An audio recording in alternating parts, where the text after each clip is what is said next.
open anybody, so make your choice right.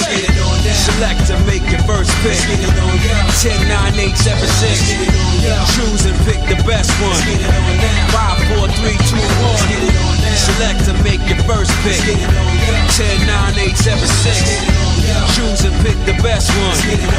5, 4, 3, 2, 1. Select and make your first pick. 10, 9, 8, 7, 6. Choose and pick the best one. 5, 4, 3, 2, 1. All right. Now, I'm a little bit out of practice, so you're going to have to forgive me on some of this. Just a second. All right, so I'm back. All right, so I'm a bit out of practice because I've had like a majority of October off. Not ready to jump back into the seat yet. Don't worry about it. November's already covered, so you guys are good regardless. Excuse me. It might just take me a bit to get everything together for December and what the plans for Gout Miss is going to be. But in any case, you guys ain't here for that. You guys are here for the nonsense that apparently has popped off in my timeline just Friday. Actually, I'm recording this on Sunday. But what happened on Friday? So without further deflection or stalling or bloat, let's go ahead and get into the subject at hand. All right, so good afternoon, good morning, good evening. This is DSP News, the unreliable ones. Ladies and gentlemen, welcome back to the newsroom and welcome to the Goutopia News Network, your unreliable source for DSP News. This is a Snort Report brought to you by SnortBucks Coffee Company, the best beverage company. Let's go. So hopefully you guys are doing all right. And I want to sit here and tell you that it finally happened. You know what I'm saying? Like, oh, you know, the Wings and DSP are finally going to sit down and have a talk and yada, yada, yada, yada. The truth is, though, is you have to look at the situation as a whole. So from all sides, which is what I plan to do right now. And I'll kind of give you guys the reason why it's come down to what it's come down to. And what may or may not be the overall plot at hand. And then we'll flush this out fully later. Because DSP comes back today from having 2 days off. He's going to talk about it, obviously, because he's going to try to boost it up because he's a fucking hype beast. And then the actual situation goes down Monday. My overall is keep your expectations low. Like anything else in the Snort and the fucking Snort vortex or the Snortex. Keep your expectations low. It's a lot easier that way. In any case, let's go ahead and transition over to my favorite segment. Ladies and gentlemen, hopefully your favorite segment as well. Ladies and gentlemen, welcome to my TED Talk. All right, put this pause button to work today. DSP has announced that on the 27th, I believe, of this month, October, today, if this goes out on Monday like it's supposed to, today, that him and WingsOfRedemption are supposed to sit down and have a conversation. That's what we're going to go over. Long time coming. Theoretically, this has been a thing since 2015, 2016, so damn near 10 years, give or take. And truth be told, it's sad and pathetic on multiple fronts. For one, to explain, at least to my reasoning, on why I even think we're at where we're at, we have to look at WingsOfRedemption and look at Locale Live. So, where do I start? Okay, so Wings and Locale Live. Locale Live is down bad, like real bad, like holy shit. Like I've missed the majority of what happened in October, so I'm doing a lot of catching up. And yes, for those of you who thought I wasn't going to say nothing about LTG back on YouTube officially now and all that, and I got a lot to say about that and whatnot. And I don't want my roses. I'd rather have my potpourri. We're going to talk about that later, though. We're going to talk about that later. It might be another video. But I called that, but we'll talk talk about that later. Because he's going to end up, because LTG is going to play a part in this conversation too. In any case, the Locale universe is in shambles. That shit's all fucked up right now. Boogie had a major crash out. Supposedly, he may or may not have been trying to do some bullshit with Desi, trying to proposition another woman with gift cards because he couldn't pay her in cash. Yada, yada, yada, yada. You got a bunch of other social rejects up there that are being hosts of shows. Show hosts are being passed around or they're quitting. Former hosts are being brought back. Becky Boop's name has popped up a shitload of times over the last couple of days, but truth be told, over the last couple months, where it initially started as, oh, we miss Becky somewhat, that we want Becky back, and now it's getting to the point where they're saying they need her back. And Keem is like, oh, if he can, if Becky can pay back Savage and Roxy, who are now also back on the LCU, even though the two of them said they were never going back. If Becky can pay them back, then he may be willing to do some work with her. If Becky's smart, she's not going to fall for that. She should pay Roxy and Savage. You should just pay what you owe. But as for going back to LCU under those terms and conditions, probably shouldn't do that with pedophile behind the camera still over there. And after what Keem pulled, which, truth be told, that's going to end up fucking Keem and pedo behind the camera. That's going to end up fucking them over later. But I'll save that right now. I'm going to keep that close to the chest. And Becky's been MIA. But anyway, the demand for her is to come back. Interestingly enough, I think it was either early Friday or it must have been on Thursday. Excuse me. Late Thursday or sometime on Friday. Lil Cow Live is now talking about bringing Wings back on. Right? And so this is right around the time that Wings said he was going to show up on DSP's Bottom Bitch podcast, the Daily Therapy Session. You guys know it. So they want him back. They actually kind of need Wings back, to be honest with you. Keem is full-blown damn near into his alcoholism. Like, that dude is a fucking mess. So he's slowly but surely losing control. So what happens when you way too deep out into the vortex, more importantly, into the abyss, and you can't handle what you're doing. The commentator community and the drama community that he's used to, that shit is different than this Lil Cow shit. The people who get that shit conflated are usually the people who end up going under because of it. Up until this point, none of you who follow Keem for any period of time have ever seen him as fucked up as he is now. And what I mean by that is him being plastered, wasted, drunk, you know what I mean? He doesn't usually drink like that. You know what I'm saying? And then on top of the fact that him and Brentley's sexual innuendos have come out. Apparently they're in the threesomes with other women. Nothing wrong with that. But that says a lot about you, Keem. You can't keep your wife satisfied. She needs someone else in there to be to go ahead and play with one of her holes while you're in one of them. That says a lot about you, Keem. But then again, I mean, maybe y'all freaks, so it's cool. Whatever it is. I'm not going to kink shame you, I guess. So you have that situation going on. Because of everything being down bad over there in LCU, and Wings wanting to remove himself from it, what's Wings going to do? He's going to go back to his same tired-ass streams where he's literally crying and complaining to his trolls about they need to be nice to him, or could they please be nice to him. He's desperate to try to get people to actually play games with him because he ain't ran all them off. His reactions and reflexes are further diminishing. He's packing on even more weight. The gray hairs are coming in even faster than before. And Wings is lonely. And, you know what I'm saying, he needs the money, obviously, but he's lonely. The reason why he went back to the LCU the last time is because he needed the money. Why do you need the money? Because I think, but I'm pretty sure I'm right, Kelly is still dealing with the results of that Pepsi POWERBOMB that she ain't taking at Fat Camp. And now they ain't messed up her insides and shit, right? Her intestines, lower back. There's a couple other things too. And so now she all messed up on that, and Wings needed the money because she was going to have to go into surgery, and I think she actually did. So he needed the money to make that happen. And also he was looking for the human interaction. That's what he wanted.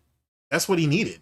So that's what he did. And it's all fake, because remember how I said in a previous broadcast, if Wings goes back, he has to live with, he has to deal with, he has to understand that none of those people are going to look at him the way they did before the Pepsi POWERBOMB, right? That's not a thing.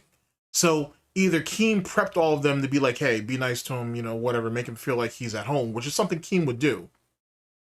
Or they're going to actually have to really talk about, or they're really going to have to express to Wings what they really feel about him. And in either case, Wings can't handle either one of them. But it was better to have the former than the latter. Well, he went and he saw the fakeness, and he realized these people don't, I don't have the sway, the influence, or the camaraderie with these people that I thought I did. I just want out. So he did. So there's that. Wings doesn't have no choice, no options. The LCU is down bad. Now, let's talk about DSP. DSP thinks he has everything to gain because DSP has been paying attention to this for a while. You want proof? I can do that. Look at how he's been treating LTG, as well as participating and watching troll content through from his trolls or his troll community. He's been participating under WingsOfRedemption videos, troll videos or whatnot, which I also think, by the way, let me point this out. I honestly think the reason why DSP was doing that is he was trying to bait one of Wings' trolls into talking to him. So he showed up under Lummox's video thinking, all right, I'll go ahead and leave a couple comments, and maybe Lummox will be like, hey man, if you ever want to have a conversation about, you know, Wings, we can do that. I think somewhere in some ways DSP was hoping for that, or he was thinking that might happen. Now that's not going to happen because 1, DSP's stupid, 2, Wings trolls aren't stupid, and 3, that Wings troll shit and then that shit that you see over here in the DSP side of it are 2 separate animals. They know better. Like, you know what I'm saying? Like, they know better. So they don't play silly ass shit like that, like some dent tractors over here where they're sitting there fucking around with these fucking dents, or they're in bed with other lol cows and all that bullshit. No, they don't do that over there. They don't do that over there.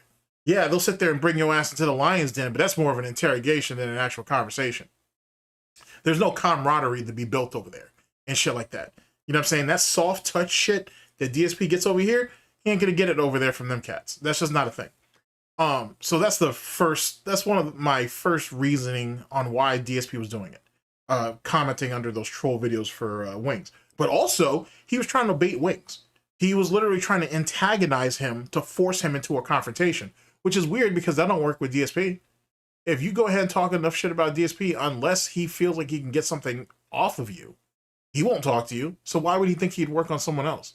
But see, you got to think, or you got to remember, DSP thinks he's smarter than everybody else. So womp, womp, womp, womp.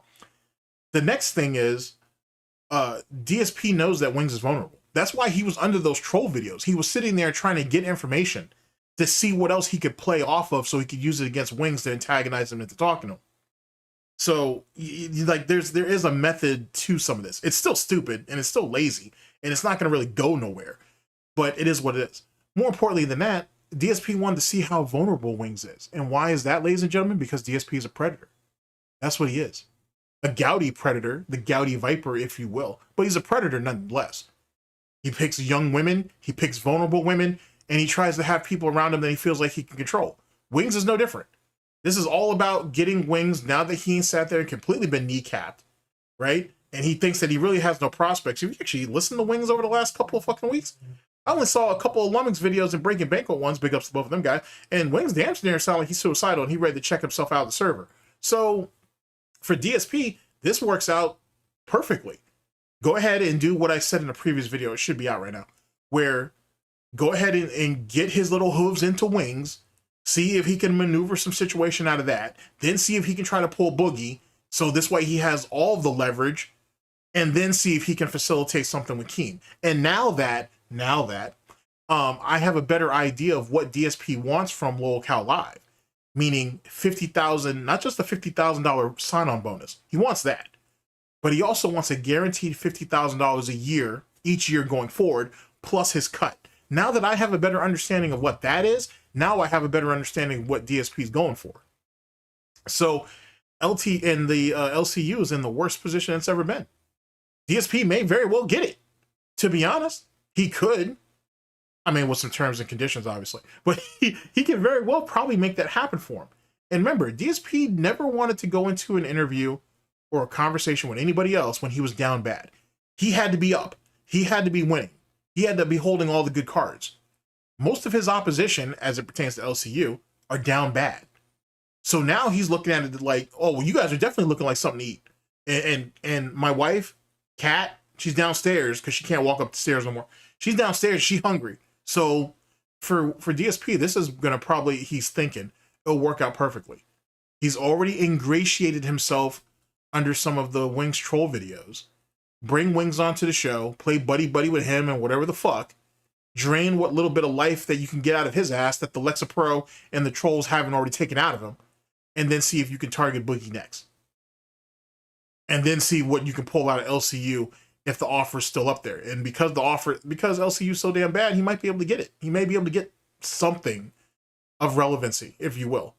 He's only looking at filling the hole, the void, if you will, that the Kino Casino was previously occupied. That's all this is. That's literally all this is. Now, let's look at the flip of this. DSP needs allies.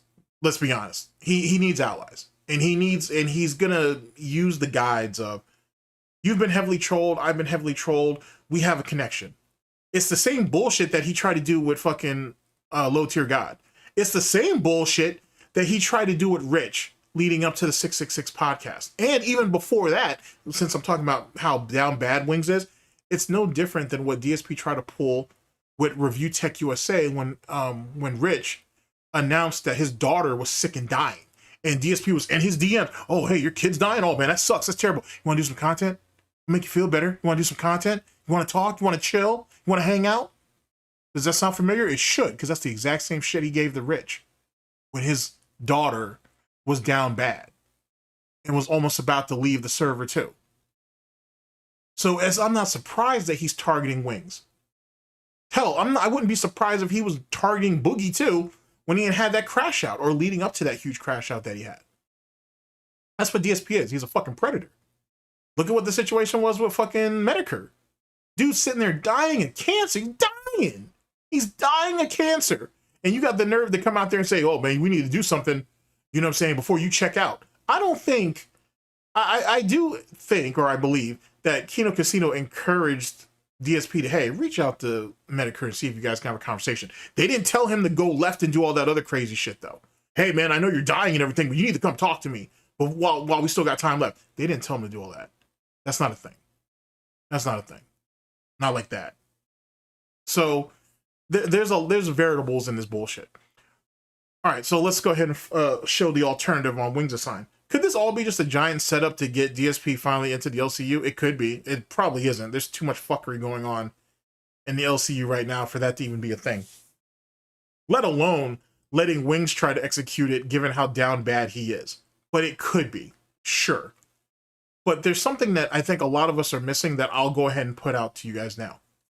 What happened 4 or 5 years ago between Wings and Low Tier God? And you guys know? And you guys remember?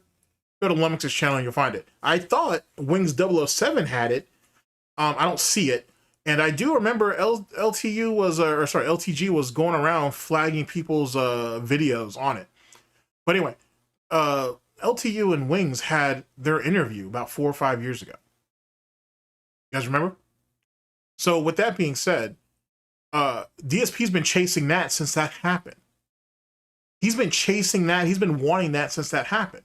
Just like how he's been chasing Viscant and the LTG confrontation, which is what he has. He's been chasing that. Just like how he's chasing that, he's chasing this. He's trying to occupy spaces that his opposition, I guess, have been in. Because he thinks he'll make it more relatable.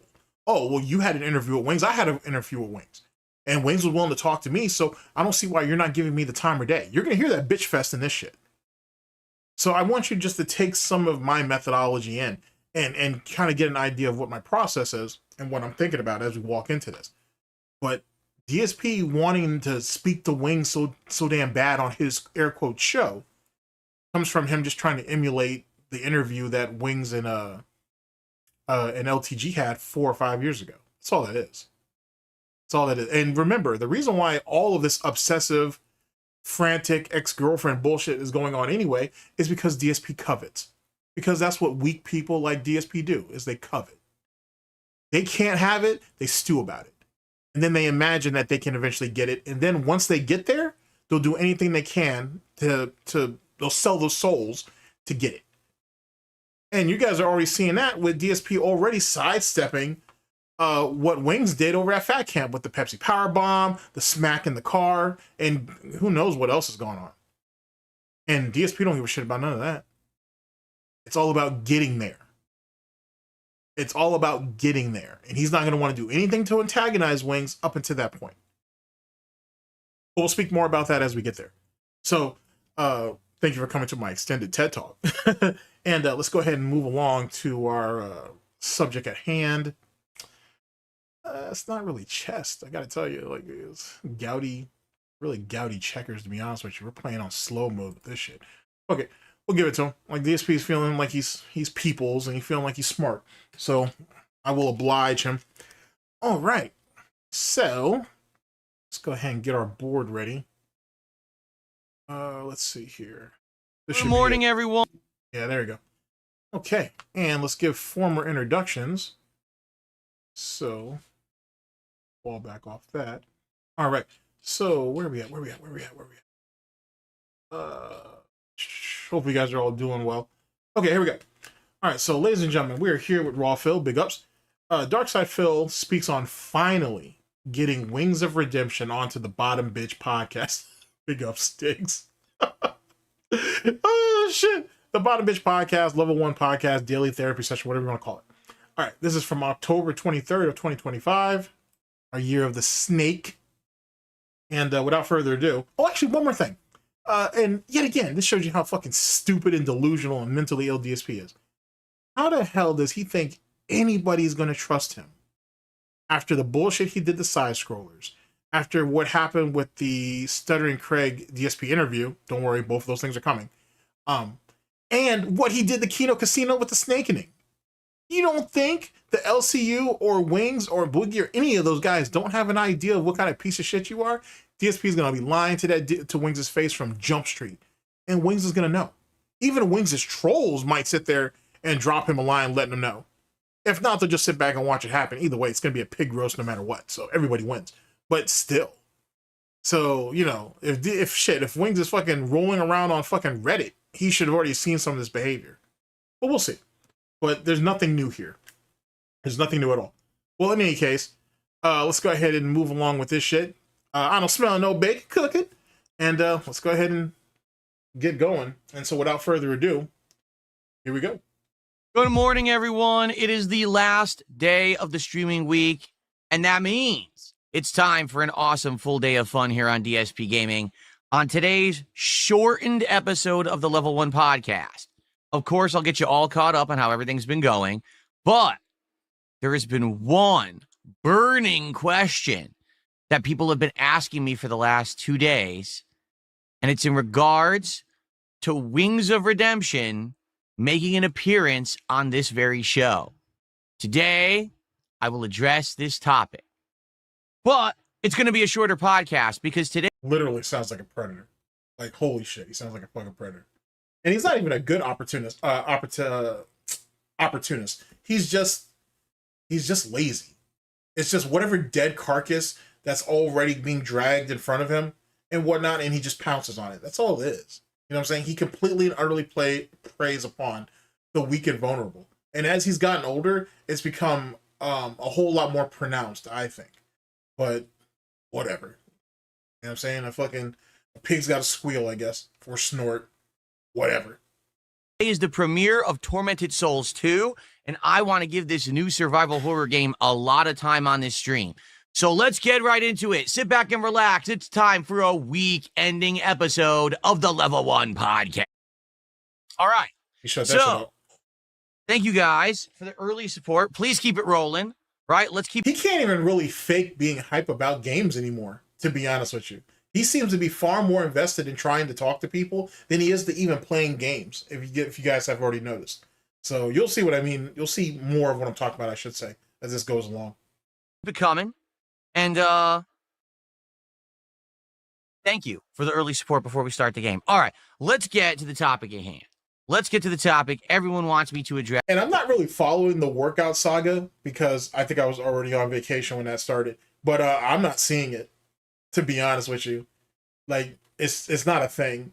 Like, you know what I'm saying? If you took pictures of his arms, at least the ones that I've seen, and you put that shit up against like fucking those in the fucking extermination camps and shit, it's not too far off and whatnot. And I'd like to tell you that I'm saying that jokingly, but I'm being very serious. There's not too much of a difference, to be honest with you, to say the very least.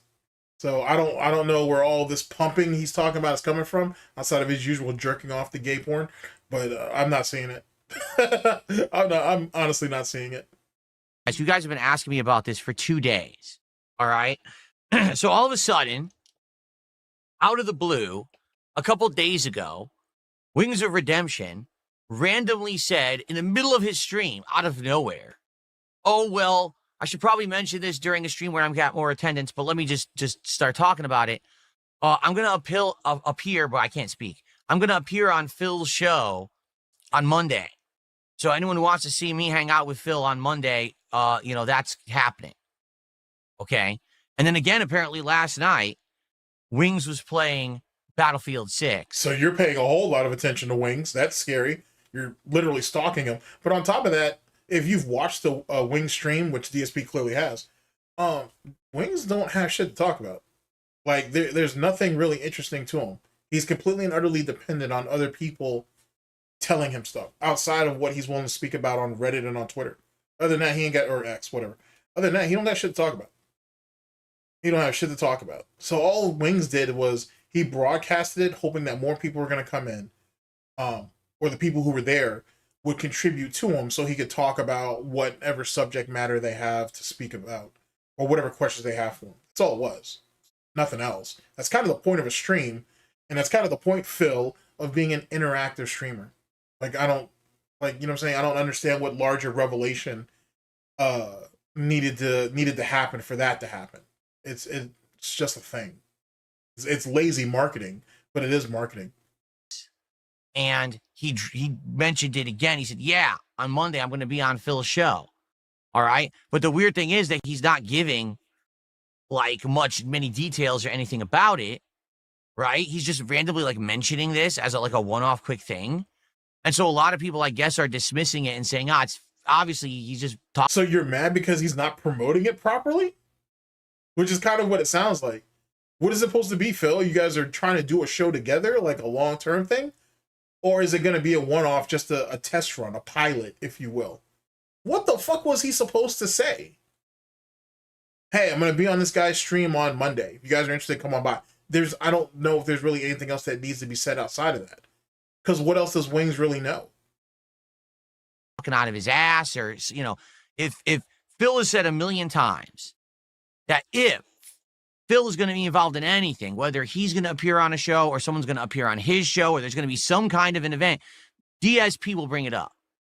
And DSP has said multiple times in the past, don't believe anything anyone else says, because a lot of people just talk.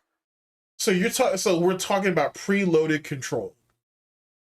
If he don't say it, don't believe it. So Wings wasn't supposed to say anything until he got an okay from you?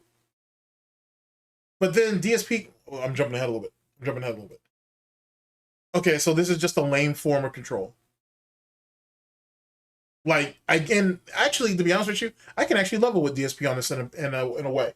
Remember, DSP has been calling Wings and Boogie employees for the last month or two, if you will. So if you really think about it, that's how DSP really views Wings. He views him as an employee, i.e., you don't move unless I tell you to. You don't do anything until I tell you to do something. So that's the reason why this bitch fest is happening. Because Wings isn't a person. He's an object. He's a thing to be maneuvered around. He's someone that's meant to be told to do something like a fucking NPC, and with no sentence, he's not sentient. He's only exists to be told what to do and to keep it pushing. That's it. That's a really wild way of viewing somebody, but that sounds right along with DSP's wheelbarrow, to be honest. You'll hear it from him first.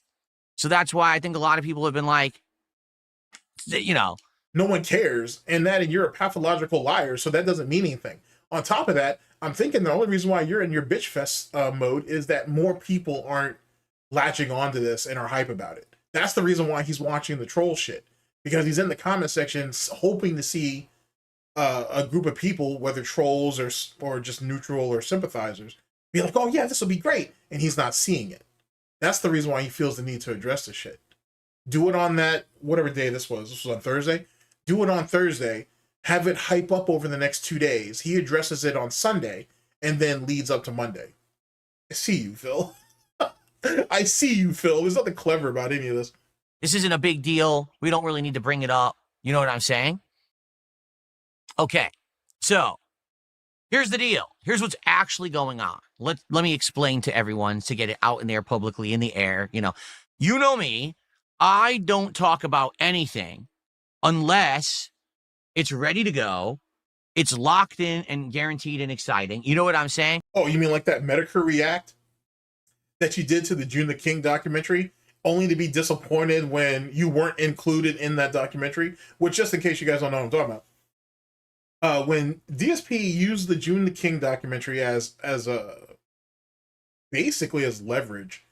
No, not leverage, as a lure, to drum people in who watch Medicare or who know of Medicare to come and watch his react, to build up hype, to hopefully get Medicare to come onto a show and talk to him or onto the Bottom Bitch podcast. It didn't work because Medicare had far more important things to worry about at that point. And DSP wasn't a priority. But DSP only watched the June the King documentary because he thought he was going to be named in it. That's really all it was. Oh, I'm part of this guy's lore, and this guy is so popular and well known on the internet. So I'm going to react to it. And then that right there will give Medicare even more reason to talk to me if he's already spent any significant amount of time speaking about me or laughing at me or ridiculing me or whatever. Then when he finds out, as he's watching the documentary, that he's barely in there, if at all, then everything just fell apart.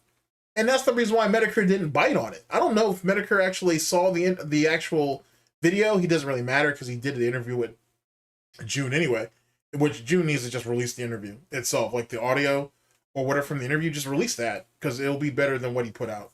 Like there was nothing there. He did barely any research. I don't understand why June put that out. That was just lazy work on his part. That and the Review Tech USA documentary. That was lazy work too. Anyway, so when DSP fell into that bit of disappointment, he lost whatever leverage that he thought he had. Same concept. He needs people to be invested in him, right? Or invested in him as a subject, if you will, for him to be able to placate on that and then use it to his advantage. And it's just not a thing. Like, it's not that serious outside of your troll community. Yeah, there are people who dabble in DSP content, the troll content at the very least, but no one really gives a shit about DSP like that. You know, back in 2023 was probably DSP's best chance to do interviews. And he didn't do it because he always thought that there was going to be something better that was going to come along. And then when it didn't, he had to settle. And then he got crucified basically in that fucking side scroller shit, and that was pretty much a wrap in the story. And now, in 2025, that everybody knows that, hey, this guy is so fucking mentally ill that he'll sit there and lie to you for 4 or 5 hours, 6 hours, whatever it is. There's no point talking to anybody like that. Not under those conditions. You know what I'm saying? Not with that type of complex that he has. Everything he's going to say is just going to be to placate you. There's no entertainment out of that. And the reality is there's nothing real about DSP. The only thing that's actually authentic about who DSP is the fact that he's a pathological liar and that he's just an extremely angry person. Other than that, there is nothing else. Like, to be honest with you guys, and he's bad at everything that he does. Everything. He's bad at everything that he does. I told you about all stuff that I've worked on in the last year and a half, you'd probably be very disappointed. There was a lot of people I was talking with who I thought would be on the show, who I thought I could do some content with, and none of it worked out. And I've told you why. Several people who actually were very interested in working with me then found out about kiwi farms. Okay, I'm just being honest here. That's your excuse? People won't talk to me because of kiwi farms. That's what we've been reduced to. First off, what happened to those two? I bet you anything he'd memory hold this shit. What happened to the two guys that wanted you? He never named them, by the way, which means they probably didn't exist. But let's go ahead and play with this. What happened to those two guys that allegedly wanted to do an interview or documentary with you? I'm pretty sure they were interviews that wanted to do interviews with you, and you were really warming up to that, right? And he was using that as a form of, hey, Moist Critical, there are people who want to talk to me. There's two people over here who've been speaking to me for a while. We've been speaking back and forth, and I'm really thinking about doing it. And then he immediately dropped those two alleged people in air quotes to go ahead and do side scrollers. After side scrollers happened, he never mentioned those people ever again. So what happened there? Well, more than likely, it was just another one of his little piggy lies. So that don't mean nothing. He was going to try to use that to show Moist Critical that, you know, there were people who were interested. That didn't happen. Moist Charlie basically said that it wasn't that deep. And then he got side scrollers and he fucked that up because he decided to lie to them for 5+ hours. And now he can't get anybody to talk to him. So in 2023, there was a few people, smaller YouTubers or content creators who were interested. 2025, he's messaging everybody under the sun and no one want to talk to him. and their excuse is the farms. The farms are the reason why I don't want to talk to you. That's what it is. It's not that you defend pedophiles, that you're a groomer, that you went ahead and poached a mentally ill woman, and if the rumors are true, an abused woman from another guy and brought her halfway across the country to fucking live with you and shit. It's not that you're a literal serial predator, right? And that you defend predators, by the way. That's another thing that should be mentioned. It wasn't any of those things. It's the farms. The farms are the reason why no one wants to do a stream or an interview or a podcast with you. Yeah, that makes a whole lot of sense. Yeah, that's what it is. It's the farms. Sure. Gotcha. Sure. Kiwi Farms, you know, the website full of degenerates and mentally ill people who literally will dox the living shit out of anyone who has involvement with me or other people who they have termed lol cows. What happened to the people in the audience that in your own audience or fucking fan base used to dox people and shit? KG actually was one of your head doxers for the longest and whatnot. Was it mentally ill when he did it? It wasn't mentally ill when he was on that bullshit. It wasn't mentally ill when you had guys in that fucking Discord that were literally scheming on other people. It wasn't mentally ill that scheming not just on other people, other detractors, but scheming on each other. It wasn't mentally ill for you to bring PW Dubs ID into that Discord and spread that shit around. That wasn't mentally ill, but it's mentally ill if other people do it. Okay, I got you. That's interesting. For literal. That's funny too, because Wings has actually said something similar to that. While he himself had people trying to get people's doxes and he was sitting there spreading it around or trying to threaten to spread them around to keep people from, to get people to act the way he wants to act. I gotta tell you, DSP, Wings, and Rich especially, and LTG, now I think about it, because they're all doxers. They all have a lot of shit in common, boy. A lot of shit in common. No reason. Like, it serves no purpose. It doesn't hurt me, but they will do this. Sorry, let me bring that back. It serves no purpose. It doesn't hurt me. Read. Exciting. You know what I'm saying? Like, to be honest with you guys, if I had told you about all stuff that I've worked on in the last year and a half, you'd probably be very disappointed. There was a lot of people I was talking with who I thought would be on the show, who I thought I could do some content with, and none of it worked out. And Utilitarianism. If you don't serve a purpose, you're just in the way. It's a great screenshot, by the way. I've told you why. Several people who actually were very interested in working with me then found out about Kiwi Farms. Okay, I'm just being honest here. Kiwi Farms, you know, the website full of degenerates and mentally ill people who literally will dox the living shit out of anyone who has involvement with me or other people who they have termed lol cows for literally no reason. Like, it serves no purpose. It doesn't hurt me, but they will do this. Well, wait. Isn't it hurting you because now you can't get people to talk to you and do collaborations and shit? Is he not listening to what he's saying?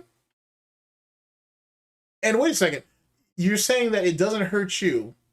It doesn't affect you. But aren't you alleging that these people do this to people in your audience? Your donators and shit like that? Matter of fact, wasn't that one of the reasons, one of the gripes that you had with Josh from the farms? Josh Moon? Is that people who give you money somehow, some way end up getting doxxed and put all over his site, which is the reason why you wanted your thread to be taken down? Well, yeah, he actually did that because he wanted his thread taken down. He brought up Jenna or Officer Sanders as, I don't know if he thought that was supposed to be some type of moral argument. Whatever. It didn't work, so it doesn't matter. But even still. So how are you going to say that it doesn't affect you, it doesn't bother you when it affects the people around you, like your supporters and shit? How do you misspeak like that? Or maybe he didn't. Maybe he really don't care. Womp womp. Sucks to be a dent. So multiple people who I've tried to work with over the last year to year and a half have said, we'd like to work with you. The content sounds like a great idea, but we just can't take the chance that ourselves, our viewers, our family members, our moderators are all going to get doxxed on Kiwi Farms. So therefore, we can't work with you. Ourselves, our viewers, our mods, our fans would get doxxed. But DSP literally just said none of that shit that the farms do that could do to him bothers him. But these people are naming all these things off. Doesn't some of that shit apply to DSP, or shouldn't it? Or maybe DSP thinks that since all of his people are doxxed anyway, it doesn't really matter. Touche. For literally no reason. Like, it serves no purpose. It doesn't hurt me, but they will do this. So multiple people who I've tried to work with over the last year to year and a half have said, we'd like to work with you. The content sounds like a great idea, but we just can't take the chance that ourselves, our viewers, our family members, our moderators are all going to get doxxed on Kiwi Farms. So therefore, we can't work with you. That's not a lie. That's not an exaggeration. That happened 3 different times in the last year from people who I wanted to collab with. Okay? Funny thing is, he's not smart enough to realize how bad that makes him look. If 3 separate people all said, in this hypothetical fucking scenario that he's come up with in his head, that, yeah, we won't want to talk to you because of the farms. We can't do that. He has not once thought, damn, how does that make me look? What is it that I'm doing that's attracting these people that's causing me to be negatively affected, or other people that believe they'll be negatively affected by their association with me? And then this mongoloid hasn't even thought, well, wait a second, if these guys know about the farms, are these guys watching troll content? Wait, do these people have a negative connotation because of me, or of me, because of the trolls? Hasn't even thought of it because he's stupid. He's stupid. It's just easy to go ahead and throw the blame on something else mindlessly and not even have a real rational thought behind it. Just go with whatever you think can stick. Imagine that. And I never said the word Kiwi Farms. They did. Sure they did. All 3 of them they don't know each other, and you randomly reached out to them and they all just said farms, farms, farms. That was their shield. Sure, Phil, that makes sense. That's how infamous it's become, you know? That's how infamous you've become, but you don't see it. So imagine that. So when you say, oh, website like that, oh, it's fine, it's not harmful. No, it absolutely is 100%. Absolutely is a horrible place, and it shouldn't exist. Why didn't you tell that to Josh's face then? You talked to Josh directly. You didn't say that the site shouldn't exist. You were asking, why does your form, or why does your subform exist, and why couldn't that be taken down? Or why can't you just remove it? That's what you said. You didn't say anything about the site as a whole. Matter of fact, weren't you sucking his dick? Saying that, oh yeah, you know, everybody was coming after you and you kept the site up and this, that, and third. You fought hard for the bust.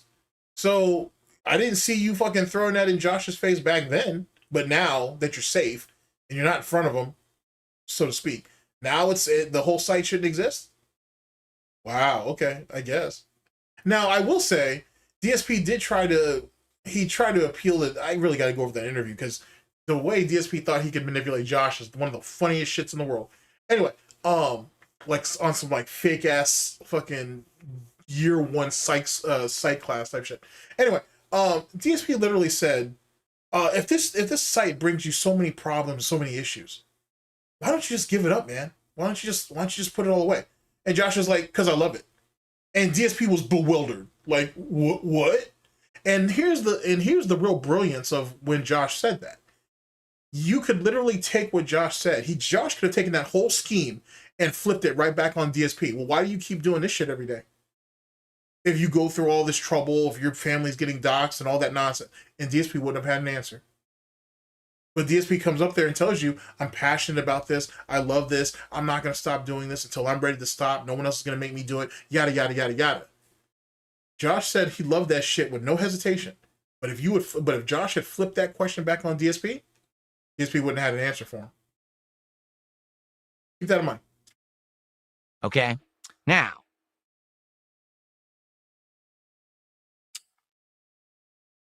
in regards to hitting the gin hard today, aren't we? Good God, bro. You throw some lemon in, or throw some lime. Sorry, throw some lime in that shit to help cut it. What's going on with the wings? Okay, the reason that you have not heard me bring this up whatsoever is because it's not a lock. Nothing has been solidified. Nothing has been set in stone. Nothing has been scheduled. Okay, here's what's been going on. As you know, and I talked about. So are you saying that you're not talking to him? If that's the case, then how did he come up to the conclusion that he's just going to show up on your stream if you guys haven't spoken? He really can't think people are this stupid. I mean, he's this stupid, but there's no way he thinks other people are literally this dumb. Oh well, give DSP enough rope and he'll hang himself. Let's go. Let's just go ahead and keep giving him a little bit more slack. He'll get the job done. He's good for it. This publicly for a while now. For a long time, I tried to get Wings of Redemption to do something with me, whether it was just appear on a show, for an interview, for a podcast, hell, to team up and do some gaming together, whatever it may be.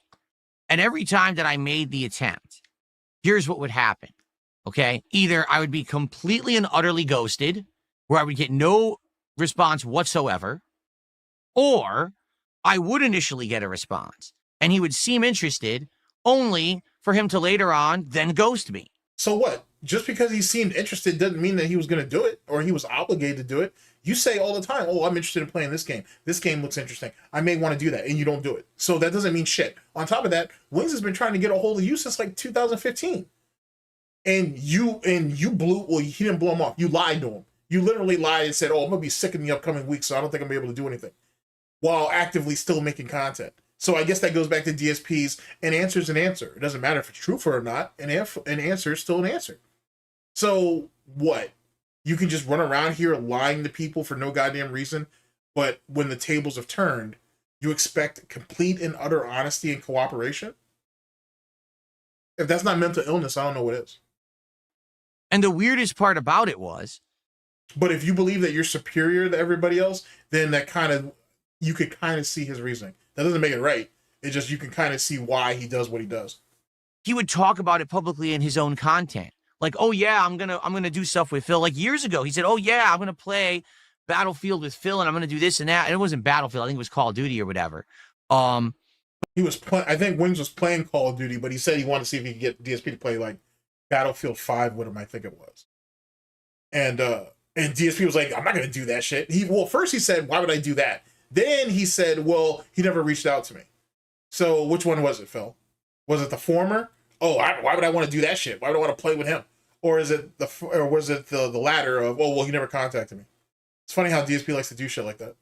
But the weirdest part was he never spoke to me about this stuff. He would just talk about it on his own streams, right?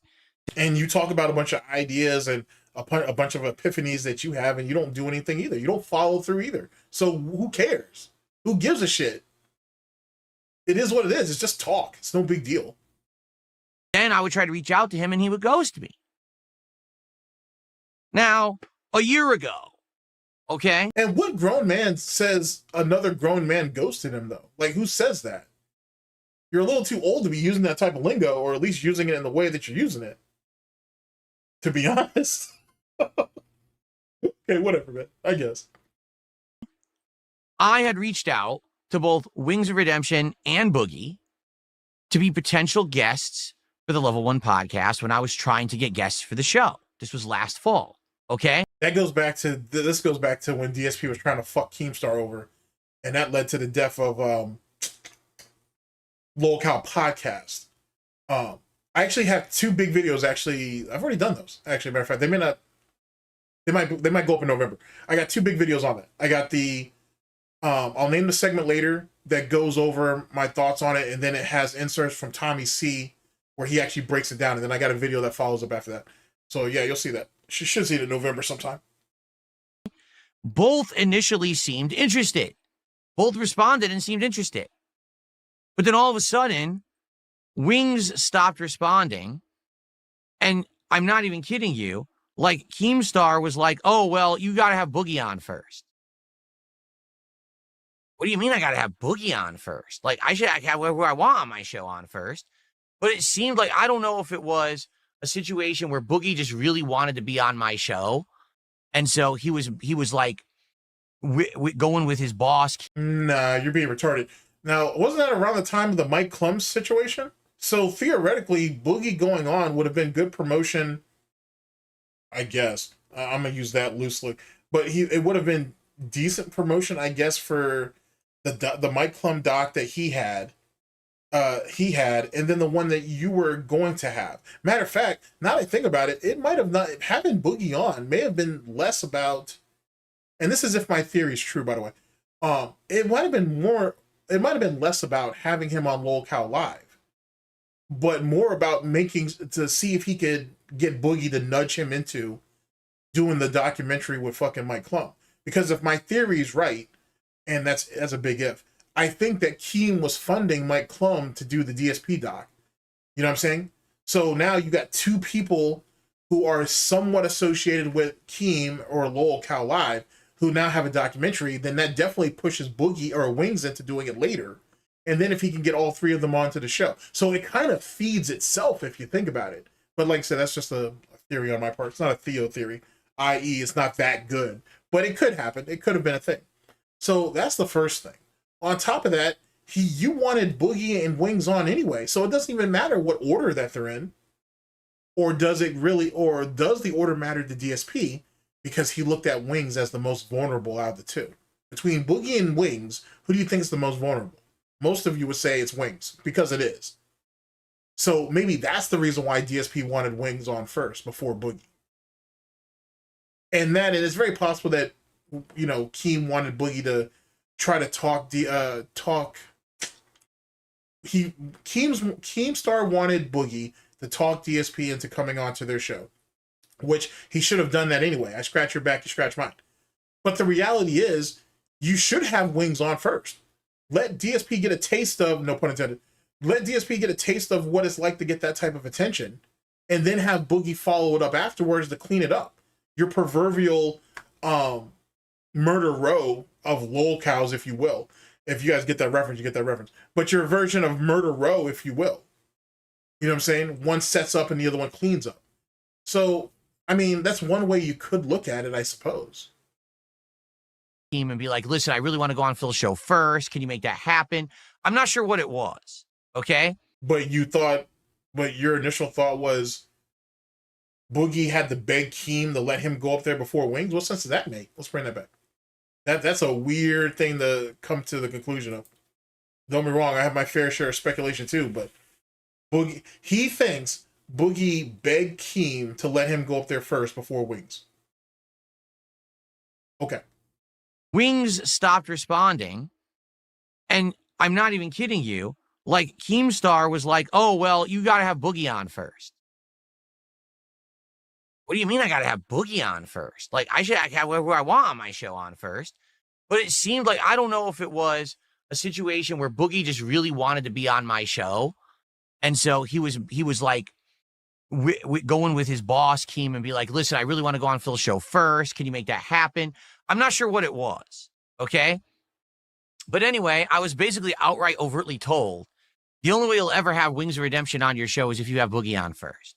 The thing was, when I asked you guys a year ago, are you interested in having Boogie on the show? You guys said, no, we're not. If you remember, that was the breakout scandal where it was revealed that he had been lying about having cancer for a long time to try to strum up sympathy from his viewers and try to raise funds. Something you're familiar with. And people were just disgusted with the guy. They wanted nothing whatsoever to do with him. I'm pretty confident that's not true. I'm pretty confident the way he's telling the story didn't happen. It didn't happen like that at all.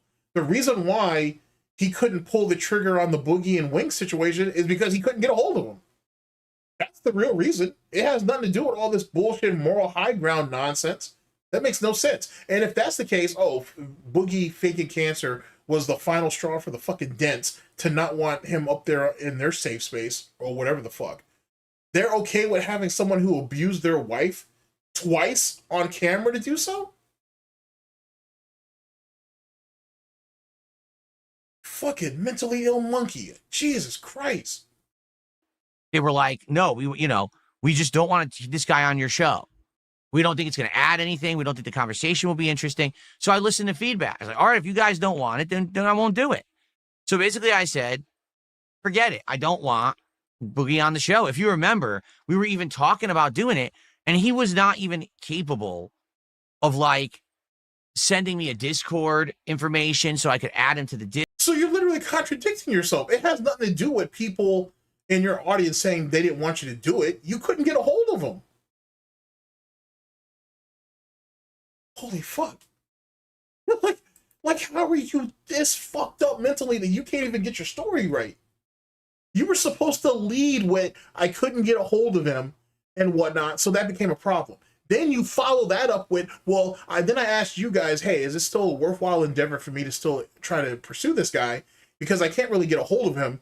and whatever, but do you guys still really want this? Is this something that's in demand that you guys are willing to pay for? And then that's when you say, oh, well, no, he's did these deplorable things and he said these deplorable things and we don't want that. That's how you're supposed to sell a story. That's how you're supposed to make a pitch. You don't do it like this. God damn, you stupid. God damn, you stupid. And the fact that people still give you grace is fucking insane to me. Good God. Told, the only way you'll ever have Wings of Redemption on your show is if you have Boogie on first. The thing was, when I asked you guys a year ago, are you interested in having Boogie on the show? You guys said, no, we're not.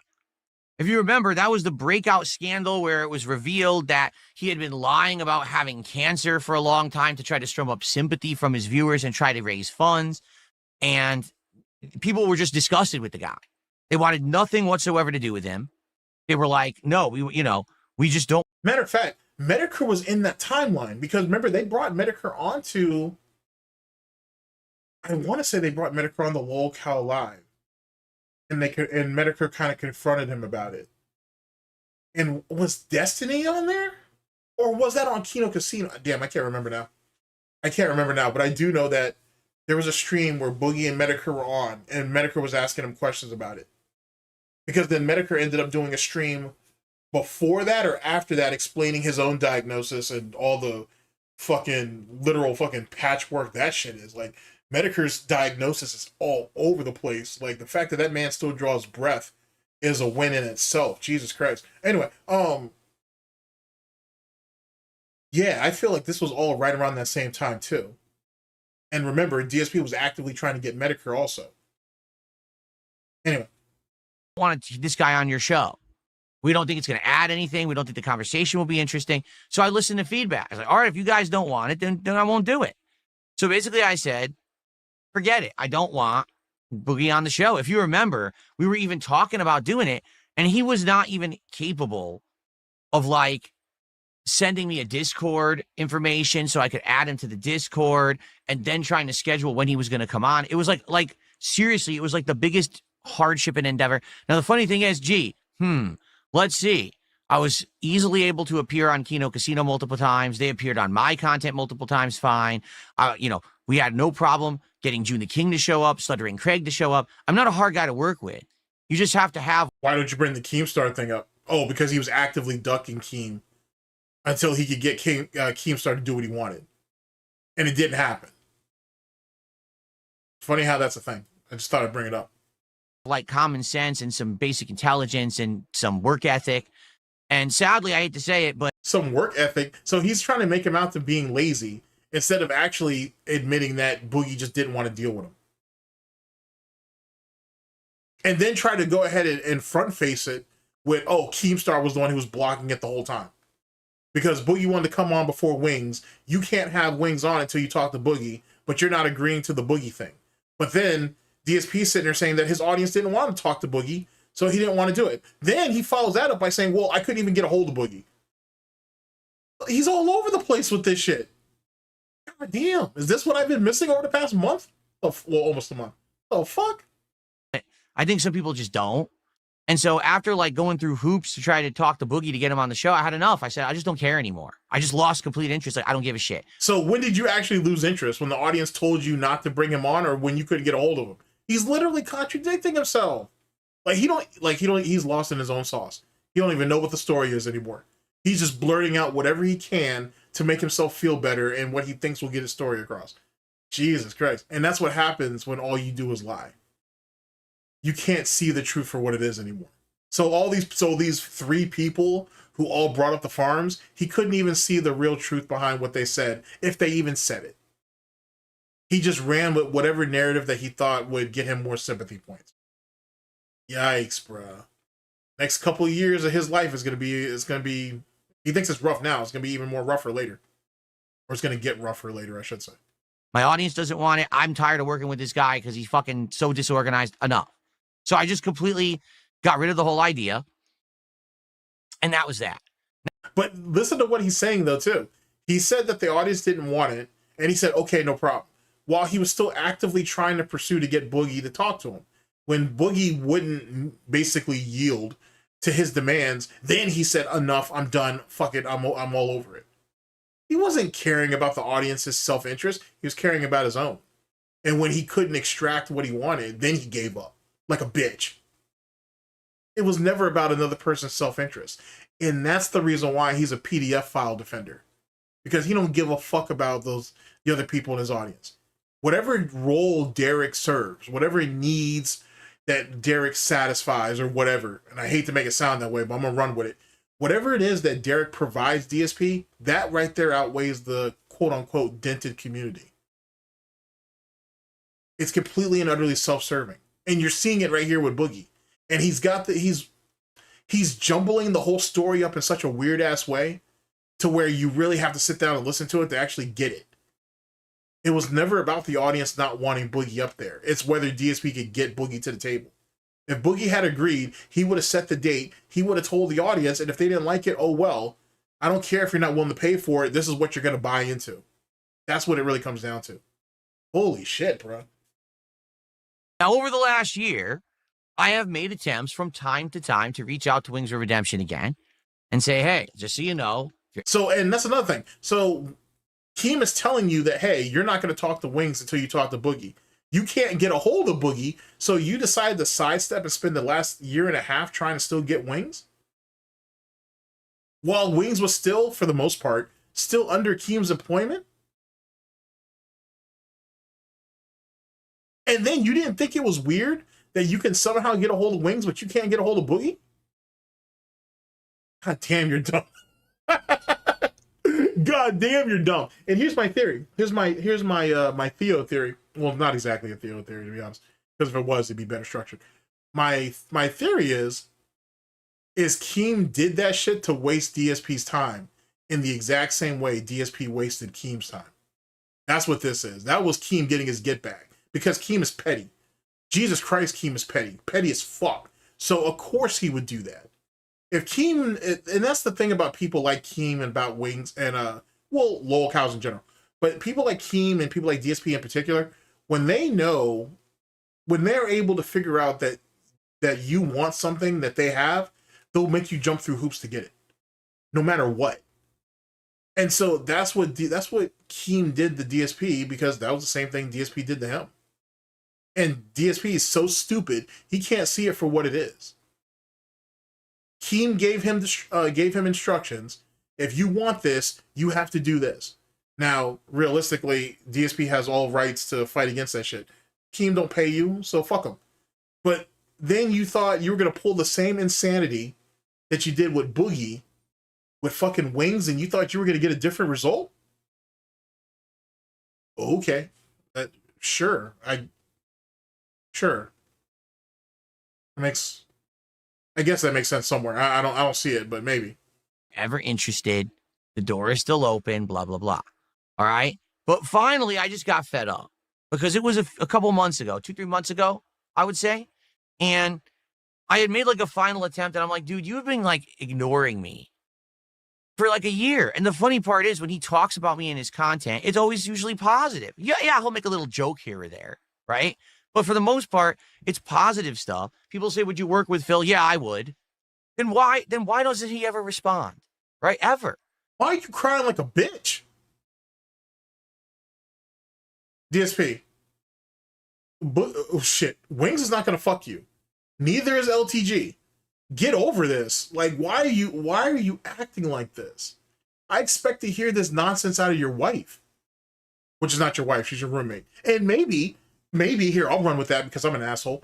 Maybe the same excuses that he's using right here is the same shit that Kat has told him probably more than once over the years. Why are you ignoring me? Why can't we spend time together? Why can't we do... It's the exact same shit that he's using, except for he's using it on a man. What the fuck is wrong with you, Phil? This shit isn't normal, man. You don't talk about other men like this. You just don't do it. You shouldn't do it for anybody, to be honest, but you should definitely not be talking about another man like this. Jesus Christ, Phil. That's icky. He just ghosts me, but he talks publicly, but then he ghosts, right? So finally, recently, I was watching some of the detractor content about him. That's actually a lie. You've been watching that detractor content. You've been watching troll content for the better part of a year and a half, obviously. Because how else would he have known that fucking Wings was talking about him?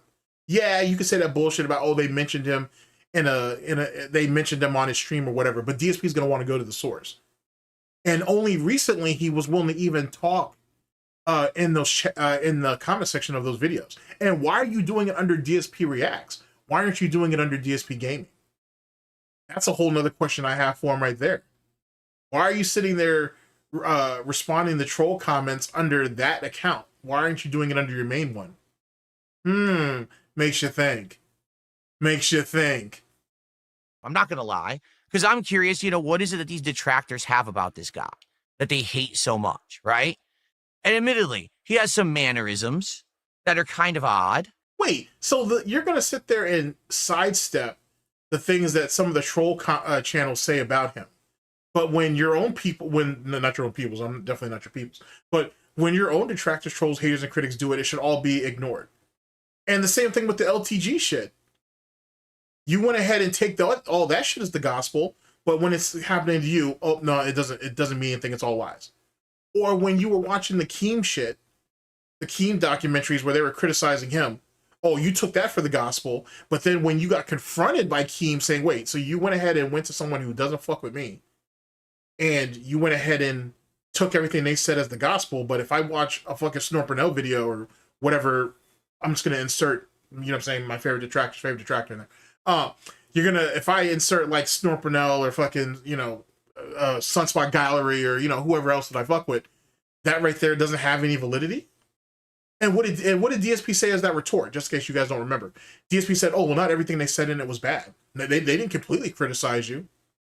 And all three of them up there were like, the fuck does that even mean? Like, you see how twisted his logic is, but do you see how fluent he is with his lies and his hypocrisy? That's the more fascinating thing about DSP, to be honest with you, is how fluent he is with changing his narratives as he needs to. I don't respect it. I just find it a morbid curiosity, if nothing else. But it's really, that right there in itself is kind of interesting more than anything else. It just doesn't make any sense. Like, you're literally spewing shit just to do it. But he's so willing to run with it. I don't even think he believes in it anymore. I don't even think he believes in anything. He just says whatever he has to say to get through the minute. That's all. Wow. And weird. Things that he says and does and the ways that he behaves. Yeah, remember this part back. Some people just don't. And so after like going through hoops to try to talk to Boogie to get him on the show, I had enough. I said, I just don't care anymore. I just lost complete interest. Like, I don't give a shit. My audience doesn't want it. I'm tired of working with this guy because he's fucking so disorganized. Enough. So I just completely got rid of the whole idea. And that was that. Now, over the last year. Oh, yeah. One more thing. This is another reason why I wanted to bring it back this far. I think also the reason why he structured his statement the way he did is to make it seem like the audience doesn't control me. I took your feedback in, but I was the one who got the last word. I was the one who made the final decision. And I made that decision, and I made that verdict, or I came to that verdict because of my own volition, not you. You know what I'm saying? So I took in what you dents had to say, but I was the one who made the final choice. I think that's also another reason why I did it, which is just another weird form of control, I suppose. I have made attempts from time to time to reach out to WingsOfRedemption again and say, hey, just so you know, if you're ever interested, the door is still open, blah, blah, blah. All right? But finally, I just got fed up because it was a couple months ago, 2-3 months ago, I would say. And I had made like a final attempt and I'm like, dude, you have been like ignoring me for like a year. And one more thing. When he said that, oh, the door is still open, he's almost making it sound like you wronged me. You know what I'm saying? You've done terrible things to me, but I'm still willing to forgive you. So that lifeline is still there. Wings didn't do anything wrong. He just didn't want to associate with you. But the silence hurts him. It hurts a lot of people, actually, believe it or not. But the silence is what bothers him. The fact that he can't get a reaction, good, bad, or otherwise. You know what I'm saying? I think that's what bothers him more than anything, and that's what led to this bitch fest that it did. The fact that he doesn't know. The funny part is when he talks about me in his content, it's always usually positive. Yeah, he'll make a little joke here or there, right? But for the most part, it's positive stuff. It was just a little joke when he said that he thought your wife left you. Was it a joke then? Just saying. Was it a joke then? Was it a joke when he was laughing about how you had to beg for money for fucking DSP tries and shit so you and Cat could eat that day? Was it a joke then? Was it a joke on how you were taking advantage of people who were literally on disability? Was it a joke then? All right, whatever. People say, would you Maybe he missed those episodes. work with Phil? Yeah, I would. Then why doesn't he ever respond? Right? Ever. He just ghosts me, but he talks publicly, but then he ghosts, right? That Slimer animation in the background is pretty good timing, I gotta admit. So finally, recently, I was watching some of the detractor content about him. I'm not going to lie, because I'm curious, what is it that these detractors have about this guy that they hate so much? Oh, another thing. And I've already speculated on this. If you guys have watched me long enough, you already know this. When DSP started doing DSP Reacts, I had already said that I thought he was watching detractor content on that channel. Now I really want to see what's on that on his YouTube history on that channel. Because I guarantee you that's where all the detractor content is being watched on. He's comfortable already doing it there. So this shows you how stupid DSP is. He doesn't even realize that he's establishing a pattern. So like, for one, I was one of the people who posed the theory that DSP watches That Being Said. And he's probably watching it on that channel. He's not dumb enough to comment on it. He's not going to comment under his own detractor channels, but he'll do it under other people's. If you watch, I guarantee you, if you see the watch history, I guarantee you there's Tevin videos under that shit. There's That Being Said. There's probably Meerkat videos individually under there. I'm sure DSP watches WPIG. I'm sure there's fucking some Agent Proper stuff under there. Definitely SnortBucks, so on and so forth. Like, you know what I'm saying? Your who's who are definitely under that account. Boy, he better pray that account never get hacked. He better pray that account never gets hacked. Right? And admittedly, he has some mannerisms that are kind of odd and weird. Things that he says and does and the ways that he behaves. Like yourself, okay? Is this us trying to establish some type of common ground or something? Okay? There's ongoing, just like with me, there's ongoing themes of reasoning that his trolls say about him that they all latch onto. It's kind of samey stuff. What I mean by that is he's literally trying to run defense for Wings. He's literally trying to run defense. And this is the same thing he would have done for Boogie if he could have gotten Boogie to commit. He'd have ran defense for his ass too. You're not clever, Phil. You're really not clever. Oh man, just imagine where he could have gotten in life if he actually tried. Imagine that. If you take a look at detractors content for anyone on the internet, whether it's me, whether it's LTG, whether it's Wings, whether it's Boogie, whether it's, everyone has these detractors. They'll kind of just latch on to these memes, right? These dumb memes. And to be honest, if you just watch the videos and you see them for what they really are, videos that are going to expose some, weaknesses of the person. But if you realize that it's not like the end of the world and you can just have a laugh at the video. So then wait, because this is how I'm gonna take full advantage of this, because I need to make sure my court case is set when I get subpoenaed. So you're literally sitting here saying that detractor content isn't as harmful as you've been gloating about over the last decade. That's what you're saying. I thought you said though memes were hurtful. Actually, didn't you say that it was the memes that would have drove Etika to do what he ended up doing? And that's how memes are harmful, and that's why they shouldn't exist like that. But then you also say, oh, well, the meme would make sense, and it would probably be funny if I understood what it meant. Now you're sitting here saying that, oh, the detractor content isn't harmful. It isn't slander. It's just meant to be entertaining. The fuck? Like, how are you? Yeah, you're not going to sue anybody. You've probably already given up at this point. I can already tell. I can smell the quitting on you. That shit's a El Piggy cologne and shit. Like, you've definitely given up on that bullshit. You don't have any case. No one's willing to fucking do the work because there's nothing to work on.